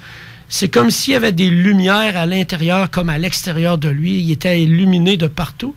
Mais quand il est devenu plus près à l'intérieur de moi, les yeux fermés, j'ai pris panique quand j'ai vu ces petites dents de poisson très rapprochées, très pointues. Ça, c'est les êtres poissons. C'est les êtres Sirius qui sont des êtres poissons. Leur énergie est bleue. OK. Je vais loin, là, mais tu vas comprendre plus loin. Ils ont des dents. Oui, puis si tu regardes dans les crânes de cristal, il y a un des crânes de cristal, justement, qui est représenté comme eux. C'est toutes des petites dents rapprochées comme un poisson. Là, je prends panique, j'ouvre les yeux. Là, je fais, maudit, c'était positif. Je me referme les yeux, mais il est trop tard. Le lendemain, j'appelle ma sœur, j'y raconte rien. Je fais juste dire, hier, il s'est passé vraiment de quoi de spécial. Là, je l'entends faire... Elle dit, il est à côté de moi. Elle se met à me décrire exactement cette tête-là qui était là à côté d'elle. Cette tête-là le prend dans ses bras. Excusez l'expression, mais ma sœur jouissait au téléphone tellement c'était merveilleux. Fait que moi, je me mets à lui dire, pose-lui des questions, c'est le temps, pose-lui des questions. Puis c'est là qu'il lui a dit, je suis un être de Sirius, un créateur comme vous, les humains. Tout ce que vous avez à faire, c'est en prendre conscience et l'activer. Grosso modo, c'est à peu près ça qu'il a dit. Puis là, après ça, il est parti. À partir de ce moment-là, moi, j'ai commencé à travailler avec eux. Ça devient de plus en plus weird, tu vas voir. C'est ces dents pointues qui me font freaker. Ouais, va voir dans les crânes de cristal, tu vas trouver un des crânes de cristal qui a les dents pointues comme ça. Je sais pas, mais je verrais quelqu'un qui s'approche de moi avec une paire de dentition. Ben oui. C'est ce que j'ai fait. J'ai paniqué, mais pourtant, c'était tellement wow. Aïe, aïe. Je fais juste voir du monde qui ont des dents brunes ou pas de dents, puis des fois qui te font un sourire, puis ça fait comme oh, OK. Mais là, dents pointues, ça sonne piège à ours, tu sais, les petits pièges avec des c'est juste des dents pointues. Il me semble que j'aurais peur. Moi, c'est des canines à longueur de la bouche, là. Visuellement, c'était épeurant, mais énergétiquement, c'était vraiment wow. Mais l'apparence de ces êtres-là, est-ce que c'est comme humain? Oui, c'est apparence humaine, mais visage beaucoup plus structuré, carré. Les yeux? Cheveux courts. Les yeux, à presque ressemblance humaine. Un peu plus en amande? Oui. Ou un petit peu plus élevé? Ou semblable? Amandé, un peu? La meilleure façon, c'est de le dessiner, là, mais je ne suis pas capable de le dessiner. Mais c'est vraiment wow. Quand tu le vois s'approcher, tu fais wow, mais quand tu vois ses dents, tu fais aïe aïe. Couleur de peau? J'ai pas vu la couleur de peau parce que la soutane recouvrait tout. Le visage était... Ouais, mais c'était tellement lumineux, bleu que tu... OK. Tu peux pas dire la couleur. OK. Tout était bleu, là. C'était bleu-gris. C'était vraiment wow. Puis ma sœur l'a pas vu, là. Mais elle est capable de le voir par mes yeux, puis elle me le décrivait sans que je dise rien. Donc, c'est un ressenti, les images lui venaient dans son écran mental. C'est ça. OK. C'est connu. Quand tu mentionnais la façon qu'il se déplaçait, est-ce que tu pourrais élaborer un petit peu plus sur la façon qu'il se déplaçait? Et c'est comme s'il glissait en ma direction. Il faisait juste flotter, puis il glissait en ma direction, mais il ne faut pas oublier que j'avais les yeux fermés. OK. Puis je dormais aucunement, j'étais vraiment éveillé. OK. Puis il approchait à l'intérieur de moi tranquillement. Mais il pensait sûrement pas que j'aurais peur quand j'ai vu ses dents, mais j'ai eu peur quand j'ai vu ses dents. Suite à ça, la présence que je ressentais toujours du fameux reptilien qui était à l'intérieur de moi, qui avait sorti mais qui était revenu, commençait à diminuer beaucoup. OK. J'ai suivi le niveau 2 de la formation énergétique. Puis à ce moment-là, mon oncle, que je parle depuis tantôt, qui était vraiment fort en magnétisme, en hypnose, en médium et ainsi de suite, est venu me dire clairement, à partir de maintenant, je vais t'aider, René, à retrouver tes capacités. Fait, wow, depuis ce temps-là, là, les capacités vont en augmentant, c'est vraiment fort. Bien, il y a des choses que tout le monde est capable de faire. Hey, dans le temps, on disait que la foi déplace les montagnes. C'est parce que c'est vrai. Si tu y crois quelque chose, ça arrive la plupart du temps. Si tu as des doutes tout le temps, tu n'avanceras pas. C'est comme quelqu'un qui a toujours peur de quelque chose. La peur empêche d'avancer. Exact. Mais puis tout le monde les a, ces capacités-là. Il faut juste les développer. Oui, c'est juste que aussi, il ne faut pas... en tout cas, moi, il y a des petites faces que peut-être que je n'aurais pas le goût de voir dans... Ça m'empêcherait peut-être d'avancer. Moi, si j'ai une drôle de face qui m'observe ou qui a des dents pointues de même, là, je suis pas sûre. Pas sûre. Pas ben brave dans ce temps-là. Non, c'est ça. Je perds ma bravitude. Mais sinon, c'est ça. Plus qu'on a peur, plus que le négatif embarque. Et plus que négatif. Puis moins ça marche. C'est juste de se laisser aller, de se faire confiance. Puis il y a bien des affaires qu'on est capable de faire soi-même, effectivement. J'ai jamais réussi à déplacer une montagne, remarque, là. Même pas une graine de sable à peine, là. En tout cas. Mais bref. C'est de tes capacités, Carole, voyons, franchement. C'est drôle. Quand tu parlais de peur, c'est drôle parce que il y a un des cas, tantôt, je parlais du cas de l'humanoïde de Longueuil. Quand on va patrouiller, nous, on est retourné, j'ai enquêté un peu sur ce cas-là. Je suis pas le seul à avoir enquêté sur ce cas-là, mais je me rappelle que dans le temps, Yann m'avait envoyé sur le terrain. Et puis, je me rappelle que j'étais retourné la nuit avec mon équipe et on a fait une patrouille de nuit encore une fois, il y avait des phénomènes paranormaux qui s'étaient produits. D'ailleurs, un homme qui a apparu devant nous, et puis ça s'est adressé à nous. Puis quand on s'est rendu compte qu'il connaissait la raison pourquoi on était là, on s'est regardé, puis il a juste comme disparu. Mais tout ça pour dire qu'à un moment donné, ce qu'il faut comprendre, c'est qu'à Longueuil, il y a un genre de petit fossé où est-ce que l'humanoïde avait été vu, et nous, on était en haut, au niveau où est-ce que le terrain des VR était. Et puis, on a ressenti, tout le monde, une peur tellement intense qui nous empêchait, parce qu'on entendait du bruit, puis on n'était pas capable de descendre pour aller confirmer visuellement qu'est-ce qu'on voyait. Puis, on était blindés, CB, caméra, tout. On a passé des heures là-bas. Puis, on n'a pas été capable, pas de descendre en bas parce qu'on ressentait toute la même peur. Mm-hmm. Donc, vous voyez. Oui. C'est clair. La peur peut aider beaucoup, je crois, mais elle peut jouer contre nous aussi sur beaucoup de plans dans notre vie. Oui. Oui. C'est vrai. Mais continue donc ton histoire. Ben, je vais juste revenir à 2011 parce qu'il y a un fait important que j'ai oublié de dire quand il y a eu l'OVNI triangulaire et ainsi de suite. Mes voisins d'en face, eux, l'autre bord de la rivière, au-dessus d'un champ, voyaient passer des hélicoptères noirs et des boules rouges de lumière qui sauvaient des hélicoptères noirs. C'est dans la même période. Ah! Boule noire. C'est intéressant, ça. Des hélicoptères noirs avec des boules rouges, des lumières rouges qui sauvaient des hélicoptères, puis les hélicoptères noirs qui les pourchassaient. Ah, c'est fréquent, ces affaires-là. Oui, hein? Oui, très fréquent. Puis quand on parle de ça, c'est un drone. Un drone. C'est une lanterne noire. Ben oui. Hey! Là, Jean-François, là, les cheveux me frisent quand j'entends ça. Hey, Dieu seul sait que je frise déjà d'avance, mais là, ça frise le ridicule. En plus, c'est que les lanternes, là, je veux vous mettre quelque chose au point là-dessus. Quand vous voyez une boule orange, mais qu'elle scintille pas, ça risque de pas être une lanterne, parce que les lanternes, ça scintille. C'est du feu qu'il y a là-dedans. Et du feu, ça scintille. Donc, la lumière, l'intensité peut varier. Tandis qu'une boule orange qui n'a pas de variation de lumière, on s'entend que c'est pas du feu qui éclaire ça, là. Fait que le comportement aussi est différent. Ben oui. Le vin va transporter tes lanternes. On est capable de reconnaître, à force d'en regarder sur YouTube, on reconnaît à quoi ressemble ben oui, puis une lanterne, souvent, ça part à 3... j'ai sacré, moi, là? Oui, j'ai sacré. Toutes les vidéos, observez ça, c'est un truc que je vous donne à tout le monde, là. Toutes les vidéos qui circulent sur YouTube, Facebook, n'importe quelle maudite patente à gosse de même, dites-vous que si vous voyez une boule orange qui scintille en partant, ça risque d'être une lanterne. Fait que c'est ça quand que les gens disent, ben, c'est une lanterne, c'est évident.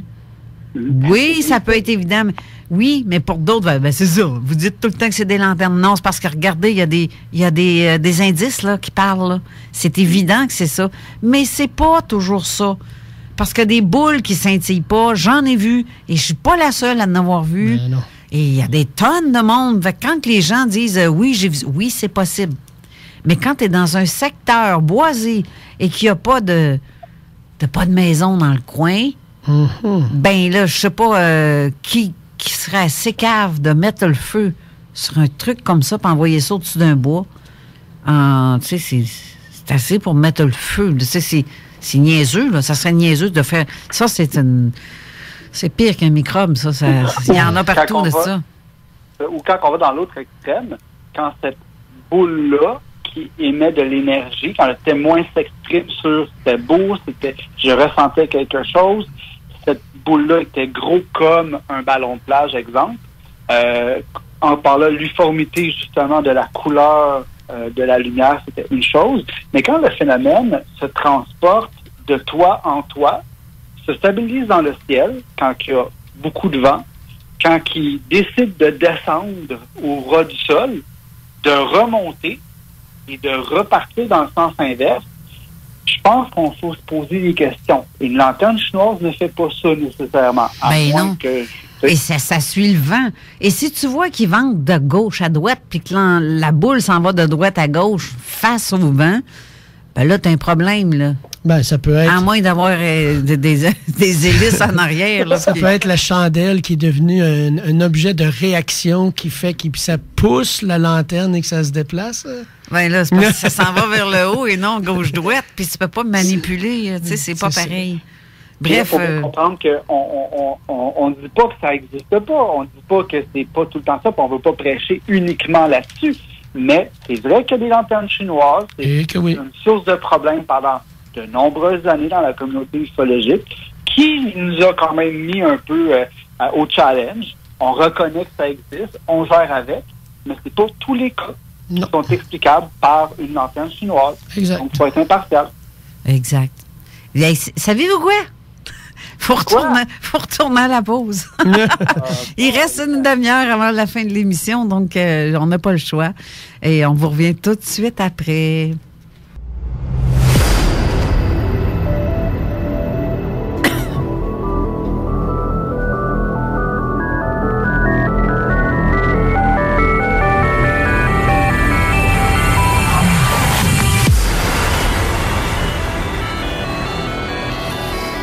J'ai reçu un excellent message de mon ami Jenny Charuot de Muffon. Il faut que je vous le partage parce que c'est une excellente nouvelle pour Marc Saint-Germain de Muffon. Il s'est dit comme suit. Nous avons le plaisir de vous annoncer que Marc Saint-Germain, actuel directeur de provincial du Muffon Québec, vient d'être nommé directeur national du Muffon Canada. Félicitations, Marc Saint-Germain. Je suis très fière de toi. Et là, tu viens de te magasiner une belle grosse job. Tu risques d'en avoir par-dessus la tête dans tous ces cas-là. Merci à Jenny de m'avoir envoyé ce lien. C'est vraiment félicitations. Et vous êtes une belle équipe. C'est vraiment le fun de travailler avec vous autres. Et je suis contente quand tu me tiens aux nouvelles de ça, de vos nouveautés comme ça. D'ailleurs, pour ceux qui veulent faire partie, être membre de Muffon, c'est pas compliqué. Vous allez sur la page Facebook de Muffon ou sur la page web de Muffon Québec. Tous les liens sont là pour devenir membre. Ça coûte pas cher pour être membre. Ceux qui veulent juste avoir le catalogue, je vous invite à aller consulter leur page. Et ça vaut la peine parce qu'ils ont du stock. Ils ont vraiment du stock en masse. C'est très bien dit. Les articles très bien écrits. Le très beau petit journal. Alors, c'est ça. On retourne avec toi, René. On était rendu où? C'est quelqu'un de très compétent dans ce qu'il fait. Il sait ce qu'il fait. Oui. Marc est un ancien militaire. Il parle pas au travers aussi, de son chapeau.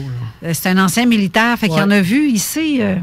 C'est pas un cave, le gars, là. Je le connais. Puis vraiment, j'aime bien travailler avec eux autres. Tu sais, souvent, je fais des enquêtes avec Éric Tessier, justement, un de leurs enquêteurs. Puis j'ai un fun noir à faire ça avec lui. Parce que faut en rire à quelque part. Là. On passe pas des nuits. C'est bien beau être sérieux. C'est une chose sérieuse, oui. Mais il faut rire à quelque part. Il faut avoir du plaisir à faire ce qu'on fait. Puis ça, j'en ai du plaisir. Avec Éric, là, c'est des soirées de fou. Là. Mais j'aime ça. À un moment donné, là. Hein? Ouais, c'est ça. Toi puis moi, on va passer des soirées sur le bord du feu. Ouais. Tu vas voir que le feu, il va juste être là pour réchauffer, on ne le regardera même pas. On va les appeler pour qu'ils viennent. Ça va être donc ben winner, ça. On va appeler les bons. Ouais, je vais mettre des caméras de surveillance, ce coup-là. Comme ça, j'aurais pas besoin de courir après mon petit piton record sa caméra, puis ça va être... on va voir. Non, parce que des fois, ils peuvent bloquer ce que tu es en train de faire pour pas que l'appareil fonctionne. Ben oui. À la date, c'est pas mal ça. Ou tu viens pour poser ou prendre une vidéo, puis ils se disparaissent comme par enchantement. Ouais. C'est comme... c'est ça. Vas-y, regarde-nous, observe-nous, mais monte-les pas trop. Ouais. Fait que ils s'arrangent pour que ça marche pas, là, les caméras, comme tu dis. On disait quoi? Ben là, je suis rendu en 2012.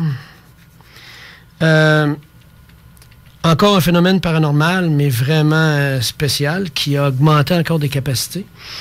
Il y avait un de mes collègues, que son frère était décédé. Je le connais pas pantoute, je sais même pas c'est qui. Puis je savais même pas que c'était le grand ami de mon chum de pêche. Fait que j'avais aucune idée c'était qui. Puis là, je suis dans la maison avec mon ex en train de me dire, bon, on va-tu au salon demain ou si on y va pas? Puis on se posait la question. Puis là, je me lève pour aller dans la cuisine. Puis en arrivant dans la salle à manger, à l'intérieur de moi, mais dans la fenêtre aussi, au-dessus de l'entrée de cave, je vois quelqu'un qui est accroupi dans ma fenêtre. C'est assez stressant. qui est penché, qui est accroupi dans ma fenêtre, puis il observe. Là, je fais « wow ». J'essaye de l'entendre, j'entends pas ce qu'il me dit, mais je ressens que c'est positif. Fait que là, je lui dis automatiquement, j'ai dit, là, je vais t'envoyer voir quelqu'un qui va t'aider. C'est ma sœur. Fait que tout ce que j'ai fait, parce que c'est de l'énergie, hein, j'ai juste visualisé le visage de ma sœur et l'endroit où qu'elle habitait. Puis lui, il est parti. Fouf, il s'est dirigé exactement là. Et live au téléphone, ma sœur l'a aidé à se libérer de ce qu'il vivait parce que le gars, il était mort d'un accident d'auto, mais en fait, c'est un suicide. Puis là, il était triste de ne plus pouvoir voir sa petite fille. Fait que là, ma sœur l'a aidé, puis on parlait live au téléphone. C'était vraiment merveilleux. En 2013, ça a été vraiment weird.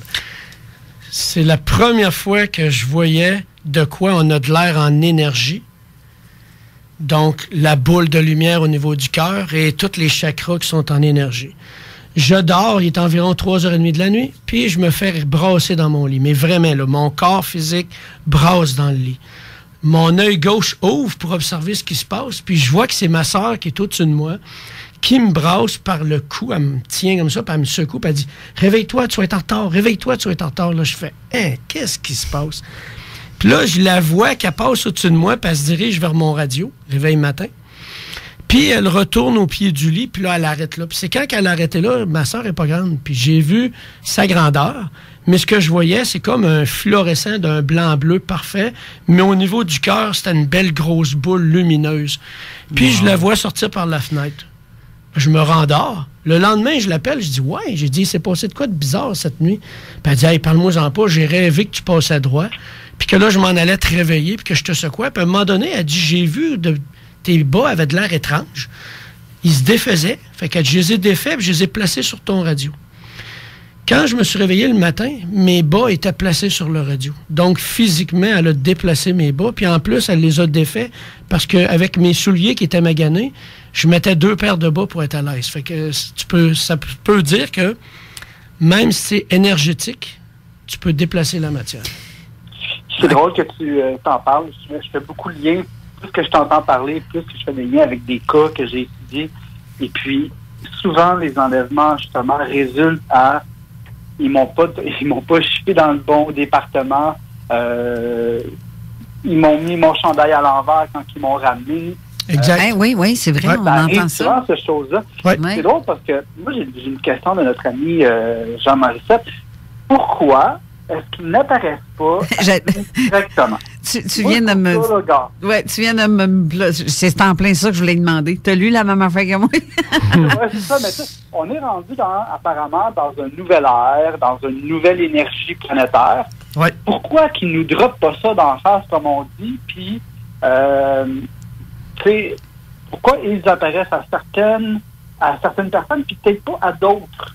C'est-tu par rapport à notre énergie personnelle? C'est parce qu'on n'est pas prêt? Pourquoi que mon voisin, lui, va le voir, va avoir le gratin des expériences? Je vais laisser répondre. Moi, laisser répondre René là-dessus, mais je vais te donner mon opinion à moi, ma version à moi, ce que je crois. Juste 30 secondes avant qu'on finisse l'émission, rappelle-moi, j'ai une annonce super, super cool à faire en fin d'émission seulement. OK, il reste pas grand temps, là. L'émission se termine dans 10 minutes. Parfait. Mais bref, tu répondrais quoi à ça, René? J'ai pas la science infuse, mais selon moi, selon ce que je vis depuis ce temps-là, avec tout ça, c'est à quel niveau tu es rendu à l'intérieur de toi pour ce que tu es en train de vivre. Si tu es en train de t'illuminer, d'aller avec l'amour du cœur, ben tu vas beaucoup plus voir les énergies de lumière que les autres. Alors que si tu es dans la noirceur, tu vas beaucoup plus voir les autres. Puis ça... Parce que c'est vrai qu'il ne faut pas regarder avec nos yeux, mais les yeux du cœur. Et voilà. C'est exactement ça. Et le cerveau, tu pourrais avoir quelque chose qui est direct devant toi, puis tu le vois même pas. Bien, un rêve est envoyé dans ton écran mental, OK? On s'entend? Parce que dans ta réalité, dans ton rêve, là, tu vois une image, un film se passe dans ta tête. Là. Ouais. Mais c'est juste un rêve. OK? Ouais. Mais quelqu'un qui fait une vision de quelque chose ou qui ressent ou qui reçoit un message, et c'est la même chose, mais en plein jour. Là. La personne est bien réveillée, mais c'est comme si tu faisais un rêve dans ta tête, mais donc tu as un écran mental. il y a comme... j'ai reçu à un moment donné Stéphane Drouet où ce qui nous parlait de ça. La peau est le premier émetteur qui ressent quelque chose dans une pièce et qui t'envoie un signal en dedans et qui va vers ton plexus ou même à grandeur de ton ventre, du nombril aller jusqu'à ta gorge ou peu importe, dans tout ce secteur-là du tronc, il y a un message qui se transmet automatiquement à l'espace de quelques... même pas une demi-seconde. L'information est déjà transmise en haut, dans ton cerveau. Il t'envoie une image mentale de ce qui se passe en ce moment. C'est tout. Mais c'est pas tout le monde qui est ouvert à ça parce que ceux qui sont fermés à l'idée que d'autres choses peuvent exister, ils verront jamais rien, là. C'était barré zéro avec une barre, là. C'est sûr. Moi, dans ma tête, c'est comme ça que je le vois. Je sais pas si la réponse fait ton affaire, mais c'est comme toi, Jean Morissette, que t'es une personne qui a un très fort ressenti. Mais pourquoi l'autre n'a pas ça, cette capacité-là? Ben c'est parce qu'il n'y a pas ce petit morceau-là dedans. Là. Il l'a juste pas activé. C'est exact. Moi, puis ça peut s'activer. Ben oui. C'est facile à activer. On parlait de vie antérieure tantôt. Je crois, sincèrement, c'est mon opinion personnelle, là, je crois qu'à un moment donné, on vit des vies, on revient sur cette planète-ci pour accomplir quelque chose. Et éventuellement, notre âme évolue. Tu sais, il y a des gens qui disent, moi j'ai un âme d'une personne indigo, moi mon âme est vieille, j'ai l'impression de vivre ici depuis des centaines de millions d'années, puis il n'y a rien qui avance. Mais je crois qu'à un moment donné, quand tu es capable émotionnellement d'évoluer et que tu atteins justement un point, que tu rentres dans ta lumière personnelle, que ce que tu en émanes, que tu as réglé tous tes problèmes de ta vie intérieure pour avoir une conscience plus grande, je crois que c'est là que le contact se fait ou qu'on nous prépare à ce contact-là éventuellement. Exact. Tu sais pourquoi les gens voient, comme tantôt Jean, je viens de m'encore écrire, qui voulait une réponse de quelqu'un qui est en contact direct avec eux. Bref, c'est ce qu'on te fait. Toi, on te permet de discuter avec eux, mais ça a commencé, toi, quand tu étais adolescent, dans le fond, ta connexion. Parce que tu étais déjà là très ouvert depuis même petit. Là. Ben oui, parce que dans ma famille, il n'y a pas juste moi ou ma soeur qui fait ça. Là. J'avais 2 de mes oncles qui avaient des capacités comme ça. Là. Exact. À arrêter le sang, à enlever les mal de dents. Mais une fois que tu sais comment ça fonctionne, tu sais que c'est énergie, c'est des connexions. Ben connexions synaptiques ne se font pas juste dans le corps, selon moi. Ils se font aussi à l'extérieur d'un être à l'autre. Là. Et tu sais que l'eau est énergie, hein? Ben l'eau. Oui, et ton corps est fait à 80% d'eau. Si tu es conscient de ça, en partant, 70 à 80%. Puis dans le cerveau, c'est plus que ça. Si je ne me trompe pas, c'est 92% d'eau dans le cerveau. T'as 60% de gras là-dedans. C'est du jello là-dedans. Là. Bon, il y a une couple de politiciens qui en a juste 2, mais bon. Oui, c'est ça. C'est toutes des neurones. Il y a aussi, j'ai une autre question aussi que je trouve pas pire aussi. Comme les vies antérieures, quand on prend possession, ton ouverture d'esprit aussi, tu sais, il y a comme, il y a des choses que tu as vécues dans une vie antérieure aussi qui peuvent revenir et que tu as une connexion. C'est comme si ta mémoire akashique, elle revient. Ouais, moi j'ai choisi de garder des capacités de ma vie de reptilien. Ça, c'est assez spécial, mais j'ai choisi de garder des capacités de ce moment-là. Reptilien. Oui, puis je les connaissais depuis que j'étais tout petit, mais je n'étais pas capable de les expliquer, je ne connaissais rien. Oui. C'est des capacités qui sont que tu peux te servir positivement, qui fait que ça augmente la puissance. Oui, OK. C'est drôle que là, tu en parles, je fais un autre lien là, rapidement comme ça. Souvent qu'il y a des enlèvements que les êtres jouent avec des petites boîtes. Puis, c'est comme s'ils seraient tellement attirés par, pas nécessairement l'aspect physique, mais sont attirés par notre conscience ou notre âme. C'est quelque chose qui revient beaucoup dans tout ce qui est ufologie en général. C'est super intéressant. Oui. Oui, l'âme les attire beaucoup. Oui, il reste à peine 5 minutes. Si tu avais quelque chose à dire, Jean-François, fais-le tout de suite parce que après, on va comme courir. Okay. Et là, je ne veux pas prêcher pour quelqu'un d'autre. Je sais qu'on a la radio, on représente les GND. Par contre, on ne peut pas passer sur le silence d'un retour d'un ami personnel à moi et d'un collègue ufologue ça fait bientôt quelques 30 ou 40 quelques années qui était un petit peu sous le radar, mais pour les gens qui ont suivi son émission dans les années 90, il me fait plaisir, parce que je suis sûr qu'il va nous redonner ça. Ben oui. Le retour de François Bourbeau à la radio. Oui. On ne pouvait pas passer sous le silence. Alors, les gens qui aiment François Bourbeau, les gens qui veulent savoir plus, alors je vous rappelle que son émission, la première, est aujourd'hui. Alors, non, c'est le 16. Ah, le 16? Oui, c'est le 16. Excusez. Comment ça 16? Oui, félicitations d'ailleurs, François C. Bourbeau, pour ton nouveau poste. Et je suis bien contente pour toi parce que François a fait vraiment une belle job dans le temps, là, sérieusement. Là, on a tout le temps besoin. On a toujours besoin de ça. C'est des émissions de ce genre-là. On voit que les gens aiment ça, de toute façon. Tant mieux. Plus un bord ou de l'autre, peu importe. L'important, c'est qu'on en parle. C'est ça. Puis notre public est justement un public qui aime le paranormal, qu'on aime Christian Page, qu'on aime Carole Lauzé, qu'on aime François Bourbeau, qu'on aime Louis Bélanger. Je crois que la tarte est grande aussi pour tout le monde. Puis moi, tu sais, c'est quand même des gens avec qui on travaille dans le quotidien. On est important de se donner une bonne tape dans le dos, puis de saluer le succès de chacun, parce que souvent au Québec, ça manque un peu. Donc, pour moi, je suis très, très, très content. Puis d'ailleurs, lui, il en est content. Je pense que ça va lui faire du bien. Donc, on le salue, puis on lui souhaite tout ce qu'il peut. Bon retour. C'est ça, un bon retour, puis tout ce qu'il peut souhaiter de bon à cette émission-là. Donc, François, félicitations, mon job. Yes. Message passé. Félicitations. 10-4. Hey, il reste encore juste 5 minutes. Ça va pas bien, là? On n'a même pas tout dit encore. J'aurais vraiment aimé toucher à la partie où expliquer aux gens, de donner des trucs, donner des façons de faire pour les aider à se connecter à l'intérieur d'eux, et ainsi de suite. Mais on n'est pas là. Ben, tu peux peut-être juste un cue, là, pour au moins patienter. Oui, mais. On est obligé de te réinviter, je sais pas quand, là. Pour emmener l'inconscient et le subconscient à le faire, il faut que tu emmènes le conscient vers là.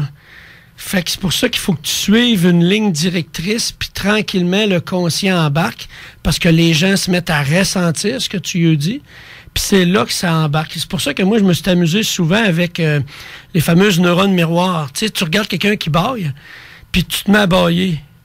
Si tu regardes quelqu'un qui a des capacités, ton cerveau est capable d'aller chercher ces capacités-là, parce que c'est des neurones.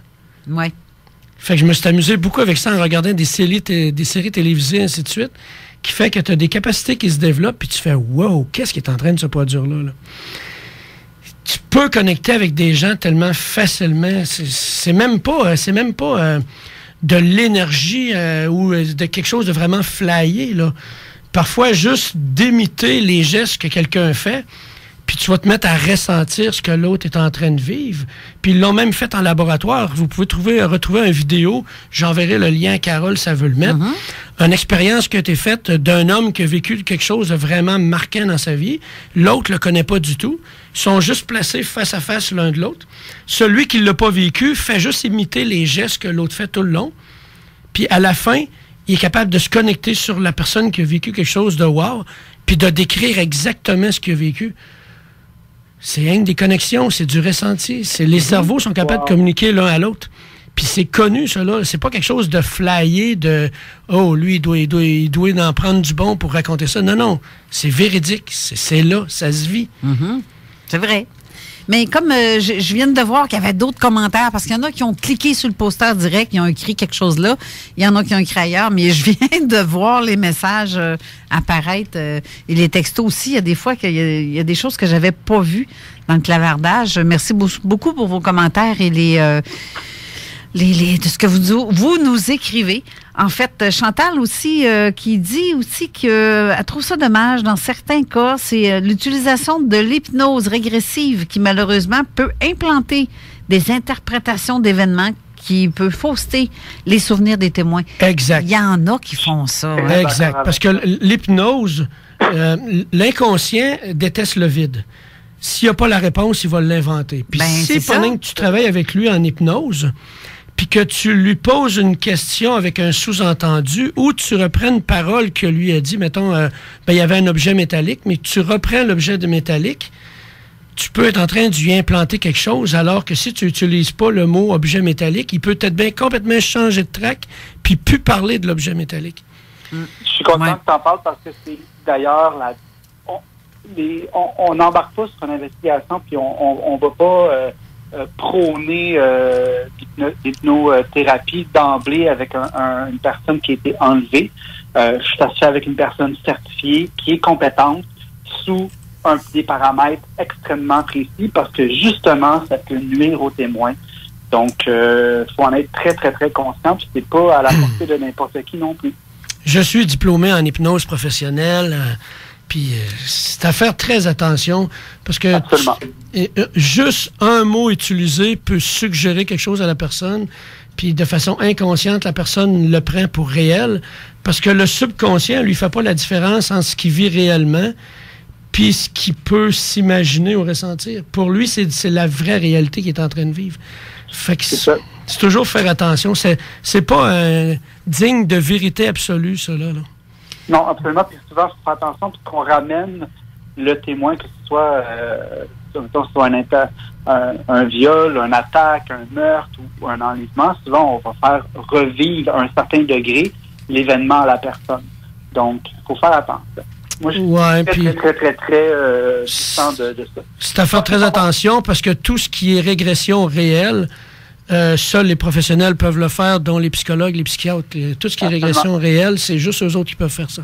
Là, sur ce, l'émission doit se terminer comme assez brutalement parce que c'est l'heure. Mais avant, ben oui, je sais. Je vais pleurer. Mais pour ce qui est de la circulation, tantôt j'ai parlé que tout était bien beau. Non, pas pour l'instant. Sur la zone 911, on voit qu'il y a un carambolage présentement sur la 20 à la hauteur de Val-Alain. Alors, soyez prudents sur la route de retour et soyez très patients pour ceux qui utilisent la 20 en direction Montréal, entre Québec et Montréal, mais à la hauteur de Val-Alain. Je n'ai pas eu le temps de regarder. Merci Marie-Claude qui m'a envoyé le lien d'ailleurs. De toute façon, on va sortir un petit peu avant, mais ça peut bloquer. Là, on a avec nous aussi en studio la belle Manon de Codef 3.2.3. Je t'ai mis monter ton micro, moi, là. Vas-y. Bonjour, Manon. Allô? Ça va bien? Bonjour, Manon. Allô? Codef 3.0, ma belle Carole. Ben oui, je sais bien. Écoute, moi, je trouve qu'il y a une amélioration. Là. Tu m'appelles pas Martine. Non, c'est ça que j'allais dire. Ça commence par Martine. Non, mais d'habitude, c'est 2. Là, c'est 3. Fait mais il n'y a aucun problème avec ça, tu sais. Hein? La vie est belle, elle est bonne. Tout est parfait. Oui, c'est l'âge. Eh oui. Là, de quoi tu parles à ton émission? L'argent pousse-tu dans les arbres par chez vous? Non, ben sinon, j'aurais un méchant champ d'arbres. Moi, j'aurais juste une forêt. Ouais, je suis d'accord avec toi. L'argent ne pousse pas dans les arbres, sauf qu'on rêve de liberté, de sécurité, de soutien tout au long de nos différentes étapes de la vie. On veut savoir, on veut en avoir plus, mais on ne sait pas par où commencer. On aimerait ça investir, on ne sait pas dans quoi.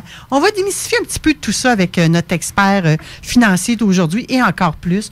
On va parler un petit peu de science. On a une petite chronique science aujourd'hui. On va parler des sorties de quoi faire à Lévis et dans les environs. On a des beaux concours. La Saint-Valentin s'en vient. Oh oui, c'est vrai. Donc, restez à l'écoute de Codef 3.0. Parfait. Merci beaucoup, Jean-François, d'avoir été là. On va se reprendre. Un énorme plaisir. On va se reprendre la semaine prochaine, parce que la semaine prochaine, je reçois Franck Natarelli d'Antis Québec. Une autre émission de. Oui, ça va être assez un autre. Ça fait longtemps qu'il n'est pas venu, Franck, là. Ça fait depuis l'année passée, il est venu. Il est venu 2 fois à date. Ben, il est dû. Il est dû. Et toi, René, il va falloir que tu reviennes. Mais pas la semaine prochaine, mais il va falloir que tu reviennes. Alors, on se dit merci beaucoup. Puis, merci à toi. C'est sûr qu'on se rejase d'ici au mois de juin. Ça, j'aimerais ça d'ici avant la fin de la saison. Okay. Alors, sur ce, je vous souhaite à tous un bon week-end. Soyez prudents sur les routes et attention, quand il neige, même s'il neige rien que des fois 1 centimètre, c'est des fois bien assez pour nous envoyer paître dans le fossé. Alors, merci. Bonne fin de semaine à vous tous. Bye à tous. Bye.